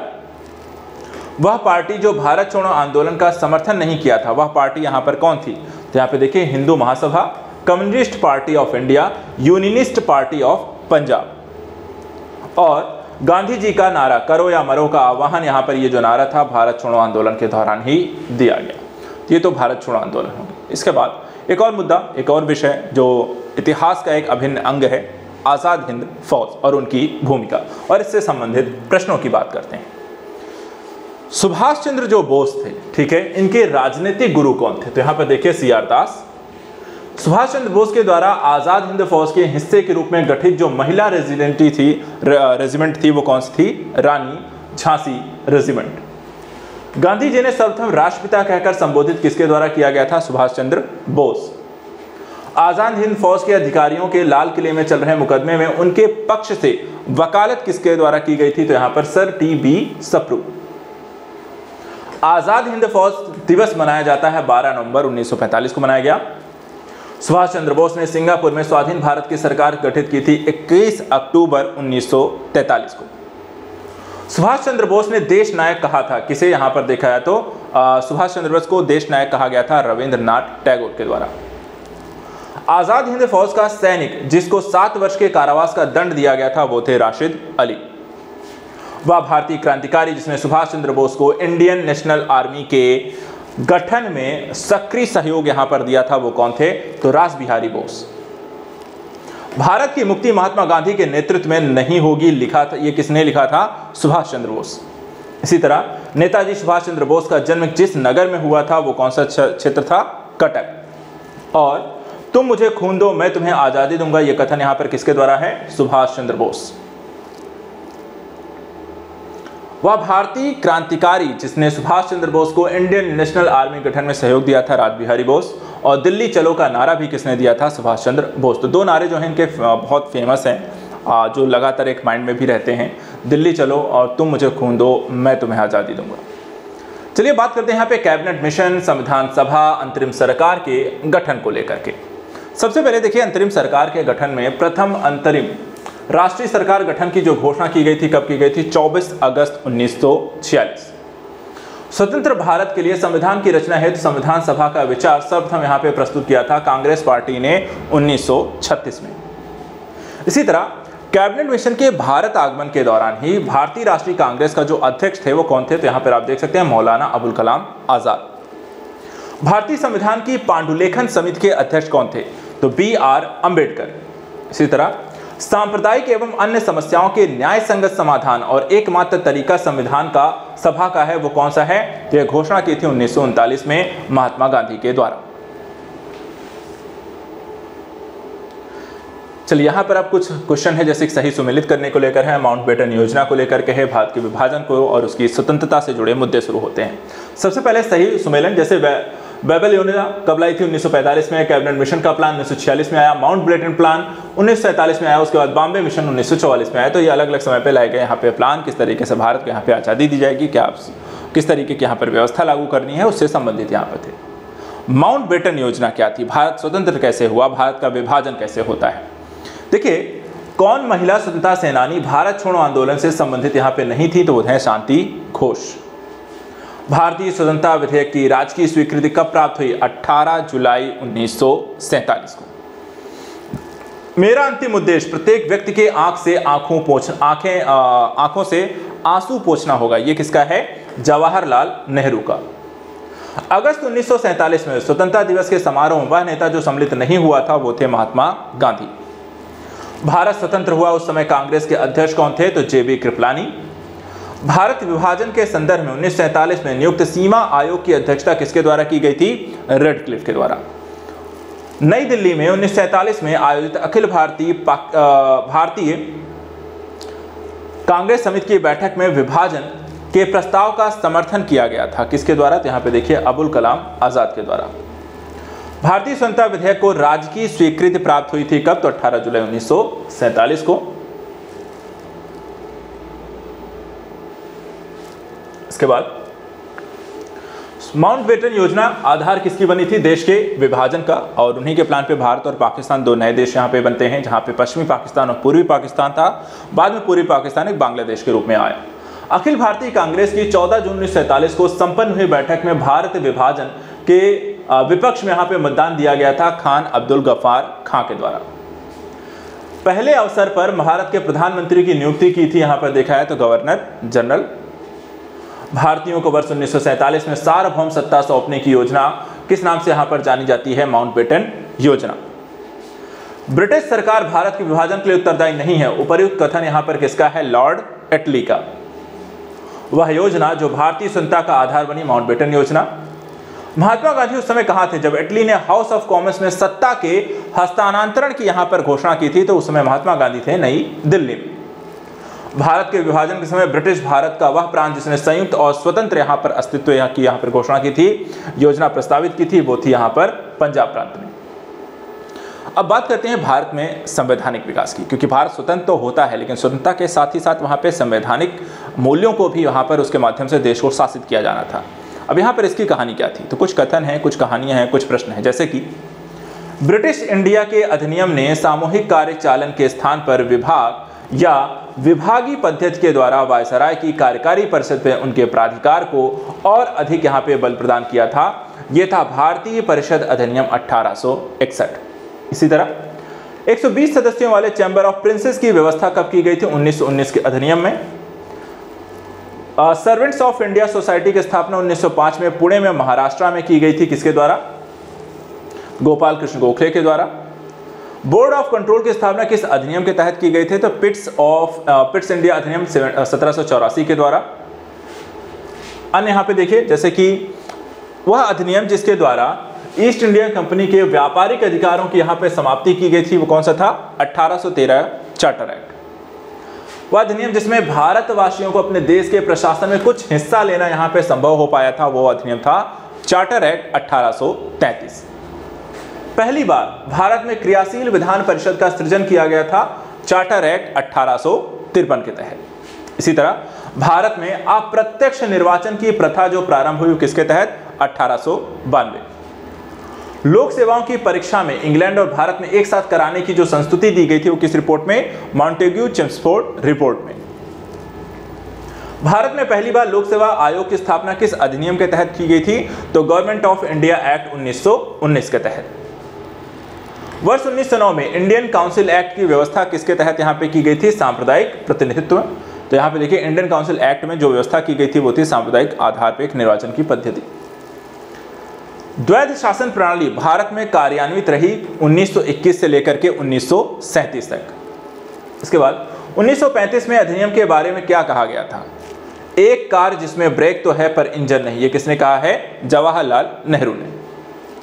भारत सरकार अधिनियम 1935 में गुलामी का अधिकार पत्र किसके द्वारा कहा गया? तो ये भी जवाहरलाल नेहरू के द्वारा।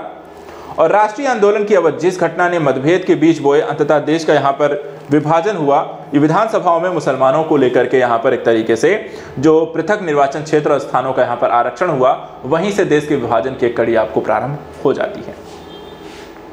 इसके बाद भारत में अंग्रेजी शिक्षा कब आरंभ हुई? तो यहाँ पे देखिए लॉर्ड किसके द्वारा की गई थी? तो लॉर्ड विलियम बेंटिक के द्वारा। चार्टर अधिनियम 1813 भारत के लिए महत्वपूर्ण समझे जाने का एक कारण क्या था कि इसके द्वारा देखा जाए तो भारतीयों की शिक्षा के लिए वित्तीय प्रावधान किया गया था।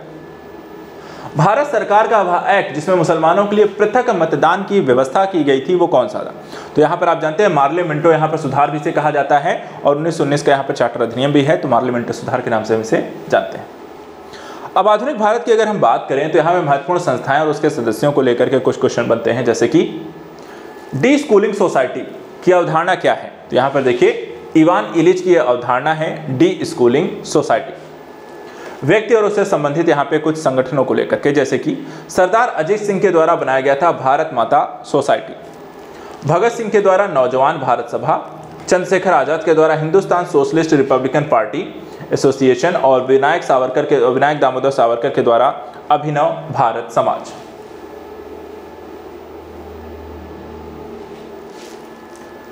इसी तरीके से संगठन और स्थापना वर्ष आपसे पूछे जा रहे हैं, जैसे कि society for translating European sciences 1825, Indian association for cultivation of science 1876, Aligarh scientific society 1864 और बिहार साइंटिफिक सोसाइटी 1872। तो साइंटिफिक स्तर पर क्या क्या काम किए गए किन संगठनों का, उसको लेकर के है। इसके बाद देखिए महात्मा गांधी ने अहमदाबाद में साबरमती आश्रम की जो स्थापना की थी, कब की थी? सन 1917 ईस्वी में। इसी के साथ रिपब्लिकन पार्टी ऑफ इंडिया के संस्थापक कौन थे? यहाँ पे देखिए डॉक्टर बी.आर. अम्बेडकर। बंगाल में कृषक प्रजा का पार्टी का जो नेता था वो कौन था? तो यहाँ पे देखिए फजलुल हक। भारत में थियोसॉफिकल सोसाइटी की सफलता मुख्यतः किस पर यहाँ पर आश्रित थी? तो एनी बेसेंट के कारण यहाँ पर थी। हरिजन सेवक संघ के संस्थापक अध्यक्ष थे जी.डी. बिरला और हरिजन सेवक संघ का पूर्व जो नाम था all India anti untouchability league.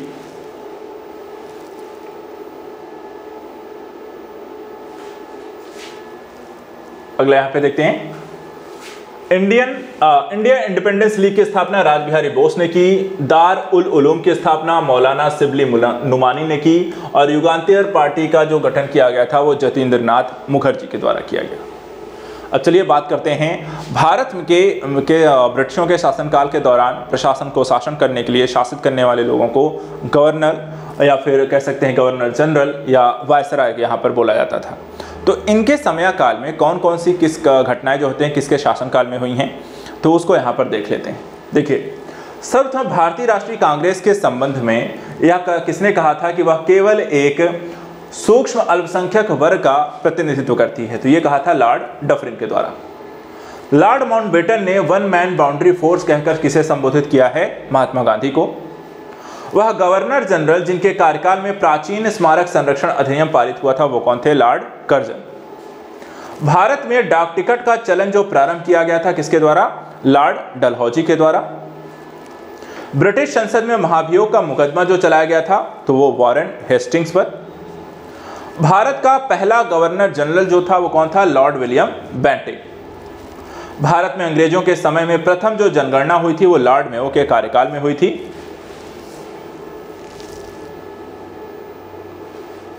आगे देखते हैं।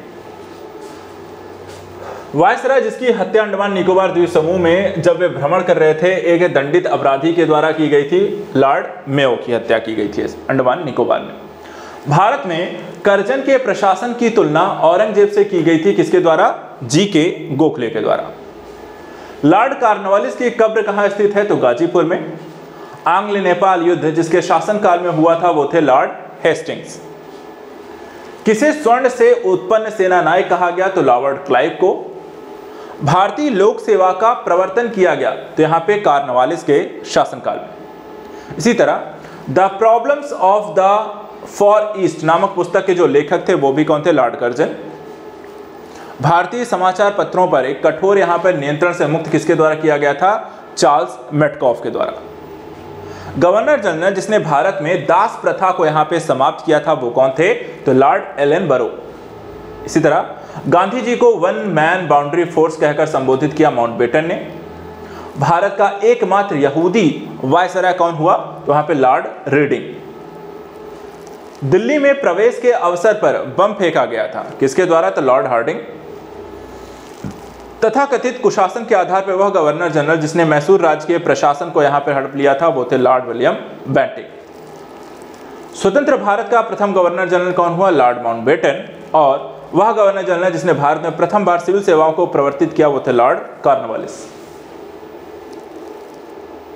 इसी तरह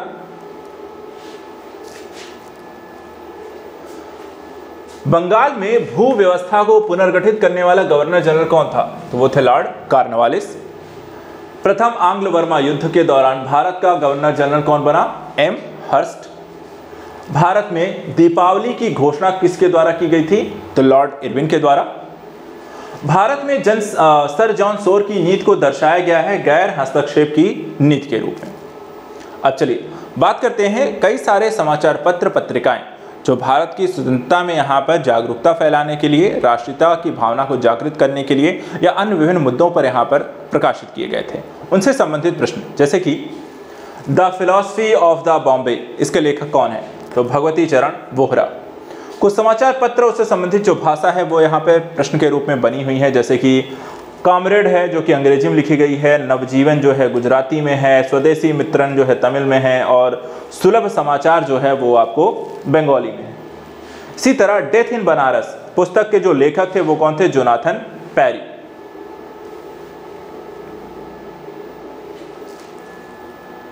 आगे देखिए 1809 में राजा राम मोहन राय ने अपनी प्रसिद्ध पुस्तक गिफ्ट टू मोनेथिस्ट, ये किस भाषा में यहां पर लिखी हुई है? तो फारसी भाषा में। Poverty and un British rule in India के पुस्तक का प्रकाशन कब किया गया था? 1901 में। ब्रिटिश उपनिवेशवाद के विरुद्ध भोजपुरी में लोकप्रिय कविता फिरंगिया लिखने वाले यहां पर कवि का नाम यहां पे क्या था? मनोरंजन। संस्कृति के 4 अध्याय, इस पुस्तक के लेखक कौन है? रामधारी सिंह दिनकर।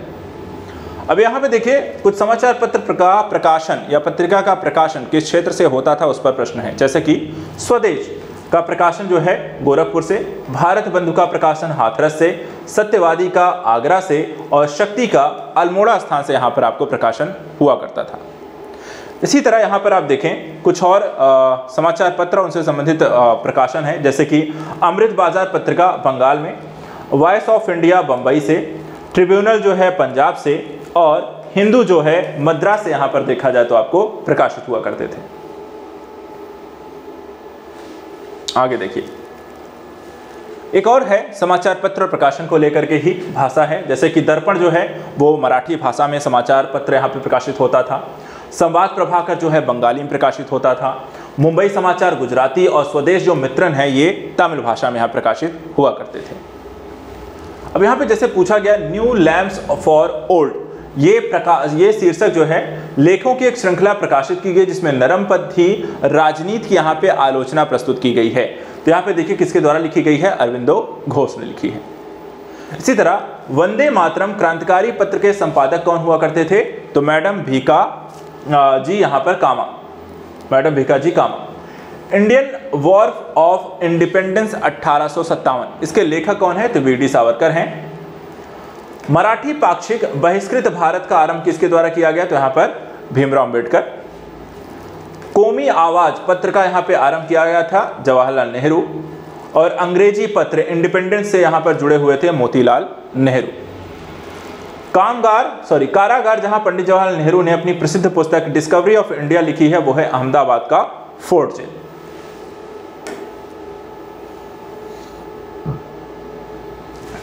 आगे देखते हैं, महात्मा गांधी की वह पुस्तक जिसमें उन्होंने ब्रिटिश पार्लियामेंट को बोझ और वेश्या यहां पे कहा है, वो है आपके हिंद स्वराज में। पत्रकार जो महात्मा गांधी का एक जीवनीकार रहा, वो है लुई फिशर। अंग्रेजी साप्ताहिक वंदे मातरम के साथ अपने आप को संबद्ध किया है अरविंद घोष के द्वारा। इसी तरह नील आंदोलन का जमकर समर्थन करने वाले हिंदू पैट्रियाट के संपादक कौन हुआ करते थे? हरीश चंद्र मुखर्जी।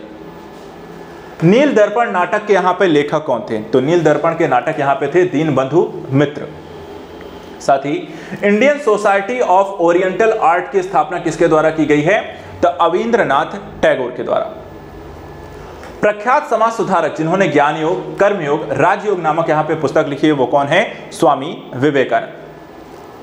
क्रांतिकारी काल की वह लोकप्रिय पत्रिका जो अनेक कारणों से कांग्रेस की यहां पे आलोचना कही जाती थी करती थी, यहां पर देखा है, उसका नाम क्या था? काल। भारतीयों के द्वारा अंग्रेजी भाषा में प्रकाशित प्रथम समाचार पत्र कौन सा है? तो यहां पे देखिए Hindu patriot. Journey through the kingdom of Awadh in the year 1849-50 report लिखी गई थी किसके द्वारा? W.H. स्लीमैन के द्वारा। इसी तरह the man who divided India नामक पुस्तक के यहां पे लेखक कौन थे? तो Rafiq Zakariya. The Indian struggle नामक यहां पे प्रसिद्ध पुस्तक किसके द्वारा लिखी थी? तो यहां पे देखिए सुभाष चंद्र बोस के द्वारा। स्वदेश वाहिनी के यहां पे संपादक कौन थे? तो के रामकृष्ण पिल्लई के द्वारा। और आर्यों के आदि देश के बारे में यहां पर किसके द्वारा लिखा गया है? तो बाल गंगाधर तिलक के द्वारा। आगे देखिए, एक पुस्तक यहां पे आई जिसका नाम था बापू, ठीक है, माई मदर शीर्षक यहां पे एक संस्मरण लिखा गया था। ये किसके द्वारा लिखा गया? तो यहां पे आप देखिए मनु बहन गांधी, इनके द्वारा ये लिखा गया। एक और शीर्षक मैं अनिश्वरवादी क्यों हूं, ये किसके द्वारा लिखा गया है? तो यहां पे देखिए Bhagat Singh. India's struggle for independence, इस पुस्तक के लेखक कौन है? तो Bipin Chandra. Mountbatten and the partition of India पुस्तक लिखी गई Larry Collins and Dominique Lapierre के द्वारा।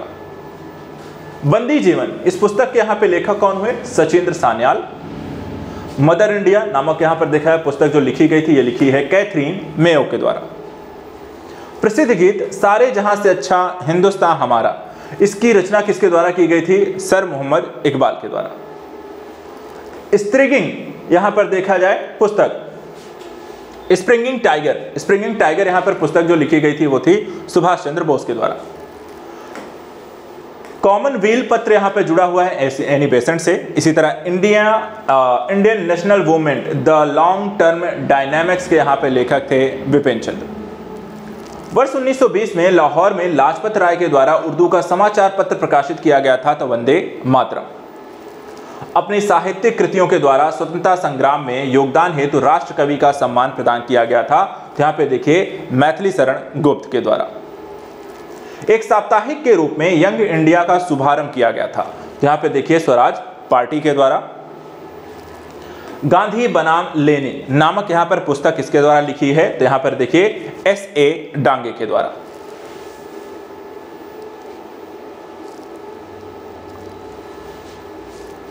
आगे देखते हैं, क्रांतिकारी जिसने यहां पर an introduction to the Dreamland लेख लिखा है, ये किसका है? तो भगवती चरण वोहरा। महात्मा गांधी का जीवनीकार कौन रहा? तो B.R. नंदा और लुई फिशर। ब्रिटिश शासन के विरुद्ध संघर्ष के प्रारंभिक दौर में चले समाचार पत्र इंडियन मिरर के संपादक कौन हुआ करते थे? यहाँ पे देखिए N.N. सेन। अंधेर नगरी चौपट राजा, इसके लेखक कौन हुए? यहाँ पे देखिए भारतेंदु हरिश्चंद्र। आंदोलन जिसमें वंदे मातरम भारतीय राष्ट्रीय आंदोलन का यहां पर शीर्षक बना था वो था स्वदेशी आंदोलन। अब देखिए कुछ समाचार पत्र और उसके संपादक कौन हुआ करते थे उससे संबंधित प्रश्न भी है। जैसे कि हिंदू के संपादक होते थे वीर राघवाचारी, केसरी के देखें तो बी जी तिलक, सुधारक के देखें तो जी के गोखले और वॉइस ऑफ इंडिया के देखें तो दादा भाई नौरोजी। इसी तरह इंडिया डिवाइडेड नामक यहाँ पे पुस्तक के जो लेखक हुए वो डॉक्टर राजेंद्र प्रसाद हुए। इसी तरह 3 और देखिए क्वेश्चन है जो लगातार मिलान करने पर ही आधारित हैं। जैसे क्वेश्चन यहाँ पे है लेखक और पुस्तक, राजेंद्र प्रसाद की पुस्तक इंडिया डिवाइडेड, दिलीप मुखर्जी की पुस्तक टेररिस्ट, एस.एन. बनर्जी की पुस्तक नेशन इन मेकिंग और महात्मा गांधी की पुस्तक माई एक्सपेरिमेंट विद ट्रुथ। दूसरा यहाँ पे देखिए कुछ समाचार पत्र और उसके संपादकों को लेकर एक प्रश्न आया हुआ है, जिसमें समाचार दर्पण के संपादक थे मार्शमैन, मिरात उल अखबार के संपादक थे राम मोहन रॉय और केसरी के संपादक थे बीजी तिलक, यंग इंडिया के संपादक थे महात्मा गांधी। तीसरा क्वेश्चन देखिए जिसमें लेखक और पुस्तक के शीर्षक के मिलान करने को लेकर क्वेश्चन पूछा गया। जैसे कि बी.डी. सावरकर के पुस्तक के शीर्षक थी the India war of independence. इसी तरह आर.सी. मजूमदार द सिपाही म्यूनिटी एंड द रिवोल्ट ऑफ 1857।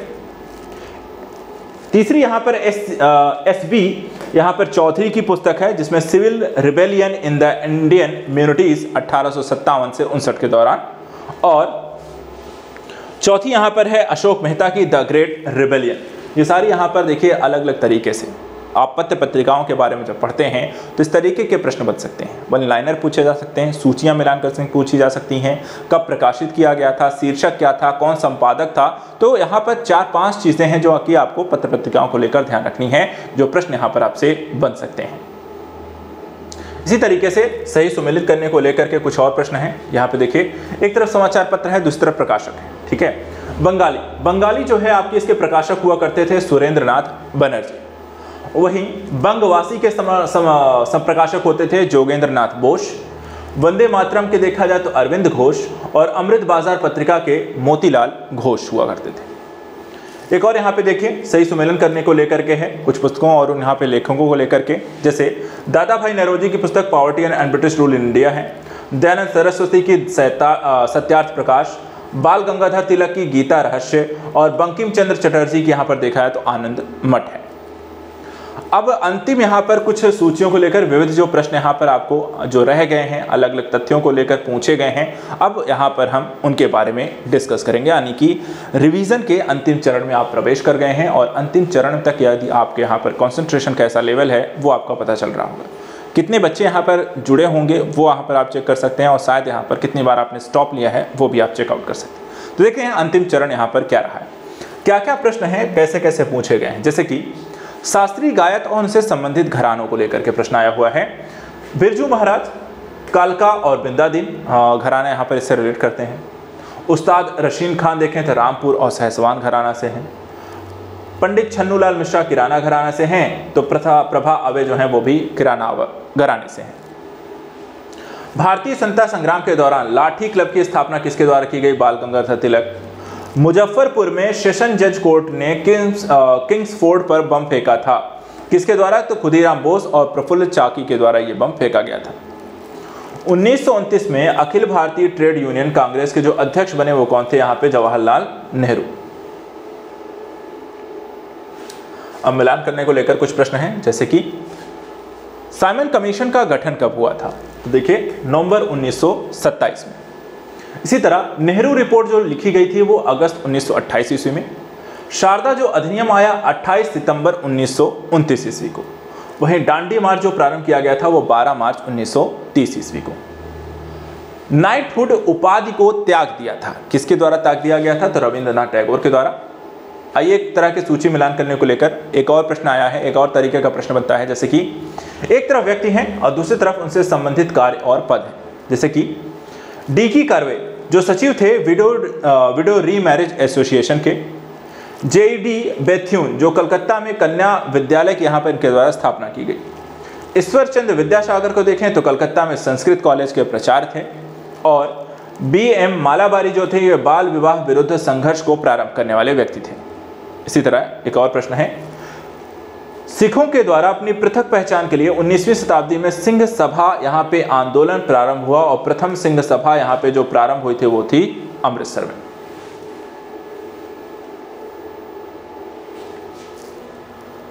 अगला देखिए, एक तरफ सूची है, दूसरी तरफ मिलान करने को लेकर है। भारतीय संविदा अधिनियम 1872 में आया, वस्तु विक्रय अधिनियम 1930 में आया, साझेदारी अधिनियम 1932 में और कंपनीज अधिनियम 1956 में यहाँ पर अलग अलग समय में कांग्रेसियों के द्वारा ब्रिटिशों के द्वारा बनाया गया कानून। इसके बाद यहाँ पे देखिए ये कानून भारतीय के द्वारा बनाया गया। इसके बाद कुंडी को शब्द है जिसका अर्थ यहाँ पर हुंडी है, दीवान यानी कि खजांची, अमीर जिसको हम राजस्व अधिकारी कहते हैं और आजाद दस्ता यानी कि गुरिल्ला बैंड। अन्य प्रश्नों को देखिए, प्रथा को मनुष्य के जीवन का मुख्य न्यायाधीश कहा, ठीक है, कहा है किसके द्वारा? बेकन ने। इसी तरह प्रांत के नेताओं ने नोआखली दंगों के विरोध में 25 अक्टूबर 1946 को नोआखली दिवस के रूप में घोषित किया था, किसके द्वारा? यहां पर देखा जाए तो north west frontier province. Film मोहल्ला 80 के उपन्यास पर आधारित है, यह देखा जाए तो काशीनाथ सिंह के। भारत के प्रथम ओपन रॉक म्यूजियम का उद्घाटन कहां हुआ है? तो यहां पर देखिए हैदराबाद में। इसके बाद देखिए कुछ मिलान करने को लेकर के हैं। एक तरफ यहां पे घटनाएं हैं, दूसरी तरफ आपके कालक्रम है, ठीक है। होम रूल आंदोलन देखा है तो अप्रैल 1916 में हुआ, तो वहीं खिलाफत आंदोलन देखा जाए तो मार्च 1919 से जनवरी 2021 तक चला। जलियांवाला बाग हत्याकांड की घटना को देखें तो घटित हुई 13 अप्रैल 1919 को और हत्याकांड मोपला जो विप्रो यहाँ पर हत्याकांड यहाँ पे जलियांवाला बाग से जुड़ा हुआ है और मोपला विद्रोह जो हुआ है वो 20 अगस्त 1921 को हुआ।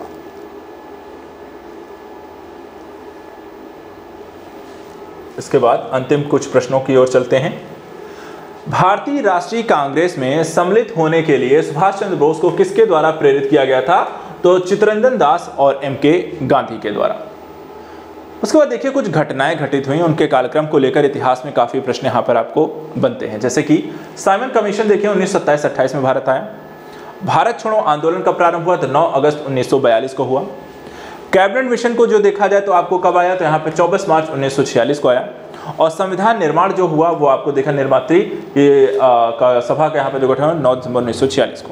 इसी तरह भारत पाक के मध्य जो सिमला समझौता जिस वर्ष हस्ताक्षरित हुआ था वो कब था? 1972। वे दो कांग्रेस अध्यक्ष जिन्होंने गांधी के अनुयायियों को जो कांग्रेस में बहुमत में थे कि विरोध और असहयोग के कारण यहाँ पर पद त्याग दिया था, वो थे, एक थे चित्तरंजन दास और दूसरा था सुभाष चंद्र बोस।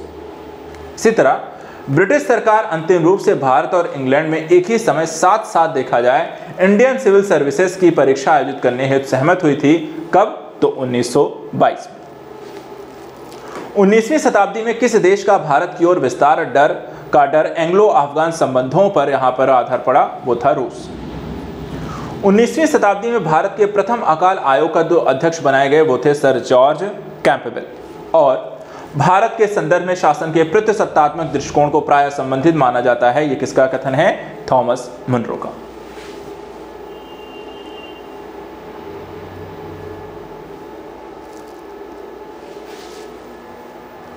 अगले देखते हैं, बीजी तिलक के सच्चा के पश्चात किसने दया की वकालत की थी और कहा था संस्कृत के एक विद्वान के रूप में तिलक में मेरी दिलचस्पी है?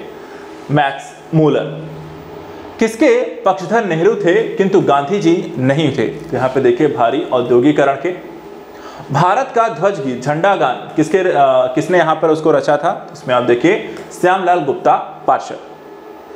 ब्रिटिश हाउस ऑफ कॉमन्स की चुनाव जिस प्रथम भारतीय ने लड़ा था वो थे आपके W.C. बैनर्जी। महान कवि रविन्द्रनाथ टैगोर ने एक महान चित्रकार के रूप में उभरे जब उनकी आयु थी मात्र, यहाँ पर आपको देखा जाए जब वो 70 साल के थे तब वे चित्रकारी के रूप में यहाँ पर उनके कामों को देखा गया। इसी तरह अन्य रजवाड़ों के भारत में विलय के बाद वे 3 राज्य जिन्होंने भारत में शामिल होने से यहाँ पर एक तरीके से विलंब किया था, तो यहाँ पर आप देखिए कौन कौन से थे वो 3 राज्य, जूनागढ़, हैदराबाद और जम्मू कश्मीर। इसी तरह पत्रकार के कर्तव्य का निर्वहन करते हुए जेल जाने वाला जो प्रथम भारतीय था वो कौन थे? बाल गंगाधर तिलक। नेहरू राष्ट्रभक्त हैं जबकि जिन्ना राजनीतिज्ञ। यह कथन किसका है? मौलाना अबुल कलाम आजाद का। भारतीय विदेश नीति जो तटस्थता पर आधारित थी, इसको प्रारंभ किसके द्वारा शुरू किया गया था? तो देखिए जवाहरलाल नेहरू के द्वारा। भगत सिंह का स्मारक यहाँ पर स्थित है फिरोजपुर पंजाब में, और कस्तूरबा एवं महादेव देसाई की समाधियां जो स्थित हैं कहां पर हैं? तो आगा खां पैलेस पूना। इसी तरह गांधी जी के आंदोलन को राजनीतिक फिरौती कहा था किसके द्वारा? लॉर्ड लिनलिथगो के द्वारा।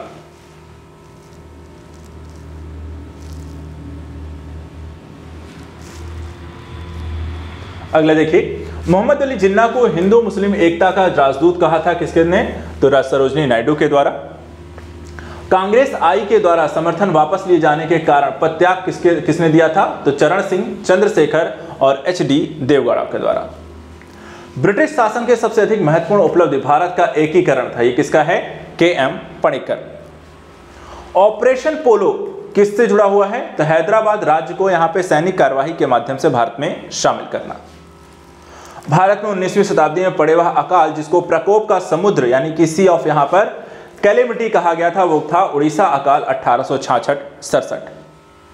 रविन्द्रनाथ टैगोर को महान प्रहरी कहा था किसने? महात्मा गांधी के द्वारा। बंगाल दुर्भिक्ष वह वर्ष है जिसने लाखों लोग यहां पे दिवंगित हो गए थे, 1943। डोडो की भांति साम्राज्यवाद दिवंगत हो चुका है, यह कथन यहां पर किसका है? क्लीमेंट एटली। वास्तविक क्रांतिकारी सेनाएं गांवों तथा कारखानों में पाई जाती हैं, यह कथन देखा जाए तो आपको भगत सिंह का है। 1853 में जन्मे पश्चिमी भारत के पारसी, इंडियन स्पेक्टेटर तथा वॉइस ऑफ इंडिया के संपादक ये एक समाज सुधारक थे। सम्मति आयु अधिनियम 1891 के पक्ष में प्रमुख संघर्षरत थे। ये एक पैराग्राफ यहाँ पर किसके संदर्भ में है? तो यहाँ पर आप देखिए बी.एम. मालबारी। इसके बाद कुछ यहाँ पर सुमेलन करने को संबंधित क्वेश्चन है, सूची 1 और 2। भारतीय राष्ट्रीय कांग्रेस 1885 में, भारतीय जनसंघ 1951 में, भारतीय साम्यवादी दल 1925 में और AIDMK 1972 में यहाँ पर गठित हुए थे। कुछ घटनाएं जो कि इतिहास से संबंधित है, कब घटित हुई? जैसे कि बक्सर का युद्ध 22 अक्टूबर 1764, क्लाइव का भारत पुनः आगमन 1765, इलाहाबाद की संधि 16 अगस्त 1765 और वारेन हेस्टिंग का गवर्नर बनना 1773। अब यहाँ पे कुछ संधियां हुई हैं, जैसे इलाहाबाद संधि 1765, एक्सला चैपल की संधि 1748, ला गुर्दनासे द्वारा मद्रास पर अधिकार 1746 और डुप्ले की पदच्युति यहाँ पर 1754 में यहाँ पर अलग अलग समय पे हुए कुछ घटनाएं। यहाँ पे अंतिम कुछ प्रश्नों को ही यहाँ पर रिवीजन करते हैं और आपका सेशन इससे समाप्त हो रहा है। घटनाओं और उनके कालक्रम के अनुसार सही यहाँ पर दिखा है व्यवस्थित। पूर्ण राष्ट्रीय सत्ता की घोषणा कब हुई थी? 1929 में। सविनय अवज्ञा आंदोलन कब हुआ? 1930 में। गांधी-इरविन समझौता कब हुआ? 1931 में। और पूना पैक्ट हुआ 1932 में। इसी तरह कुछ पार्टियों और उनके गठन को लेकर के क्वेश्चन आए, जैसे कांग्रेस सोशल पार्टी के यहाँ पर देखा जाए तो नरेंद्र देव के द्वारा किया गया, स्वराज पार्टी CR दास के द्वारा, तो फॉरवर्ड ब्लॉक यहाँ पे सुभाष चंद्र बोस के द्वारा। वहीं जस्टिस पार्टी दक्षिण भारतीय लिबरल फेडरेशन रामास्वामी नायकर पेरियार के द्वारा गठित की गई। कुछ घटनाएं और उनके वर्ष को लेकर भी क्वेश्चन है, जो अधिनियम को लेकर, जैसे कि जल सेना अधिनियम 1927, सविनय अवज्ञा आंदोलन 1930, द्वितीय गोलमेज अधिवेशन 1931 और सांप्रदायिक यहाँ पे निर्णय 1932 में। तो इस तरीके से आज के सेशन में हमने यहाँ पर इतिहास के बारे में पढ़ा, उनसे संबंधित घटनाओं के बारे में पढ़ा, कब कौन सी यहाँ पर चीज़ें हुई और भारतीय आधुनिक इतिहास के पूरे घटनाक्रम को हमने यहाँ पे देखा। नेक्स्ट वीडियो में कुछ और विषयों को लेकर के हम डिस्कस करेंगे। फिलहाल आज के लिए इतना ही। Thank you so much and good luck.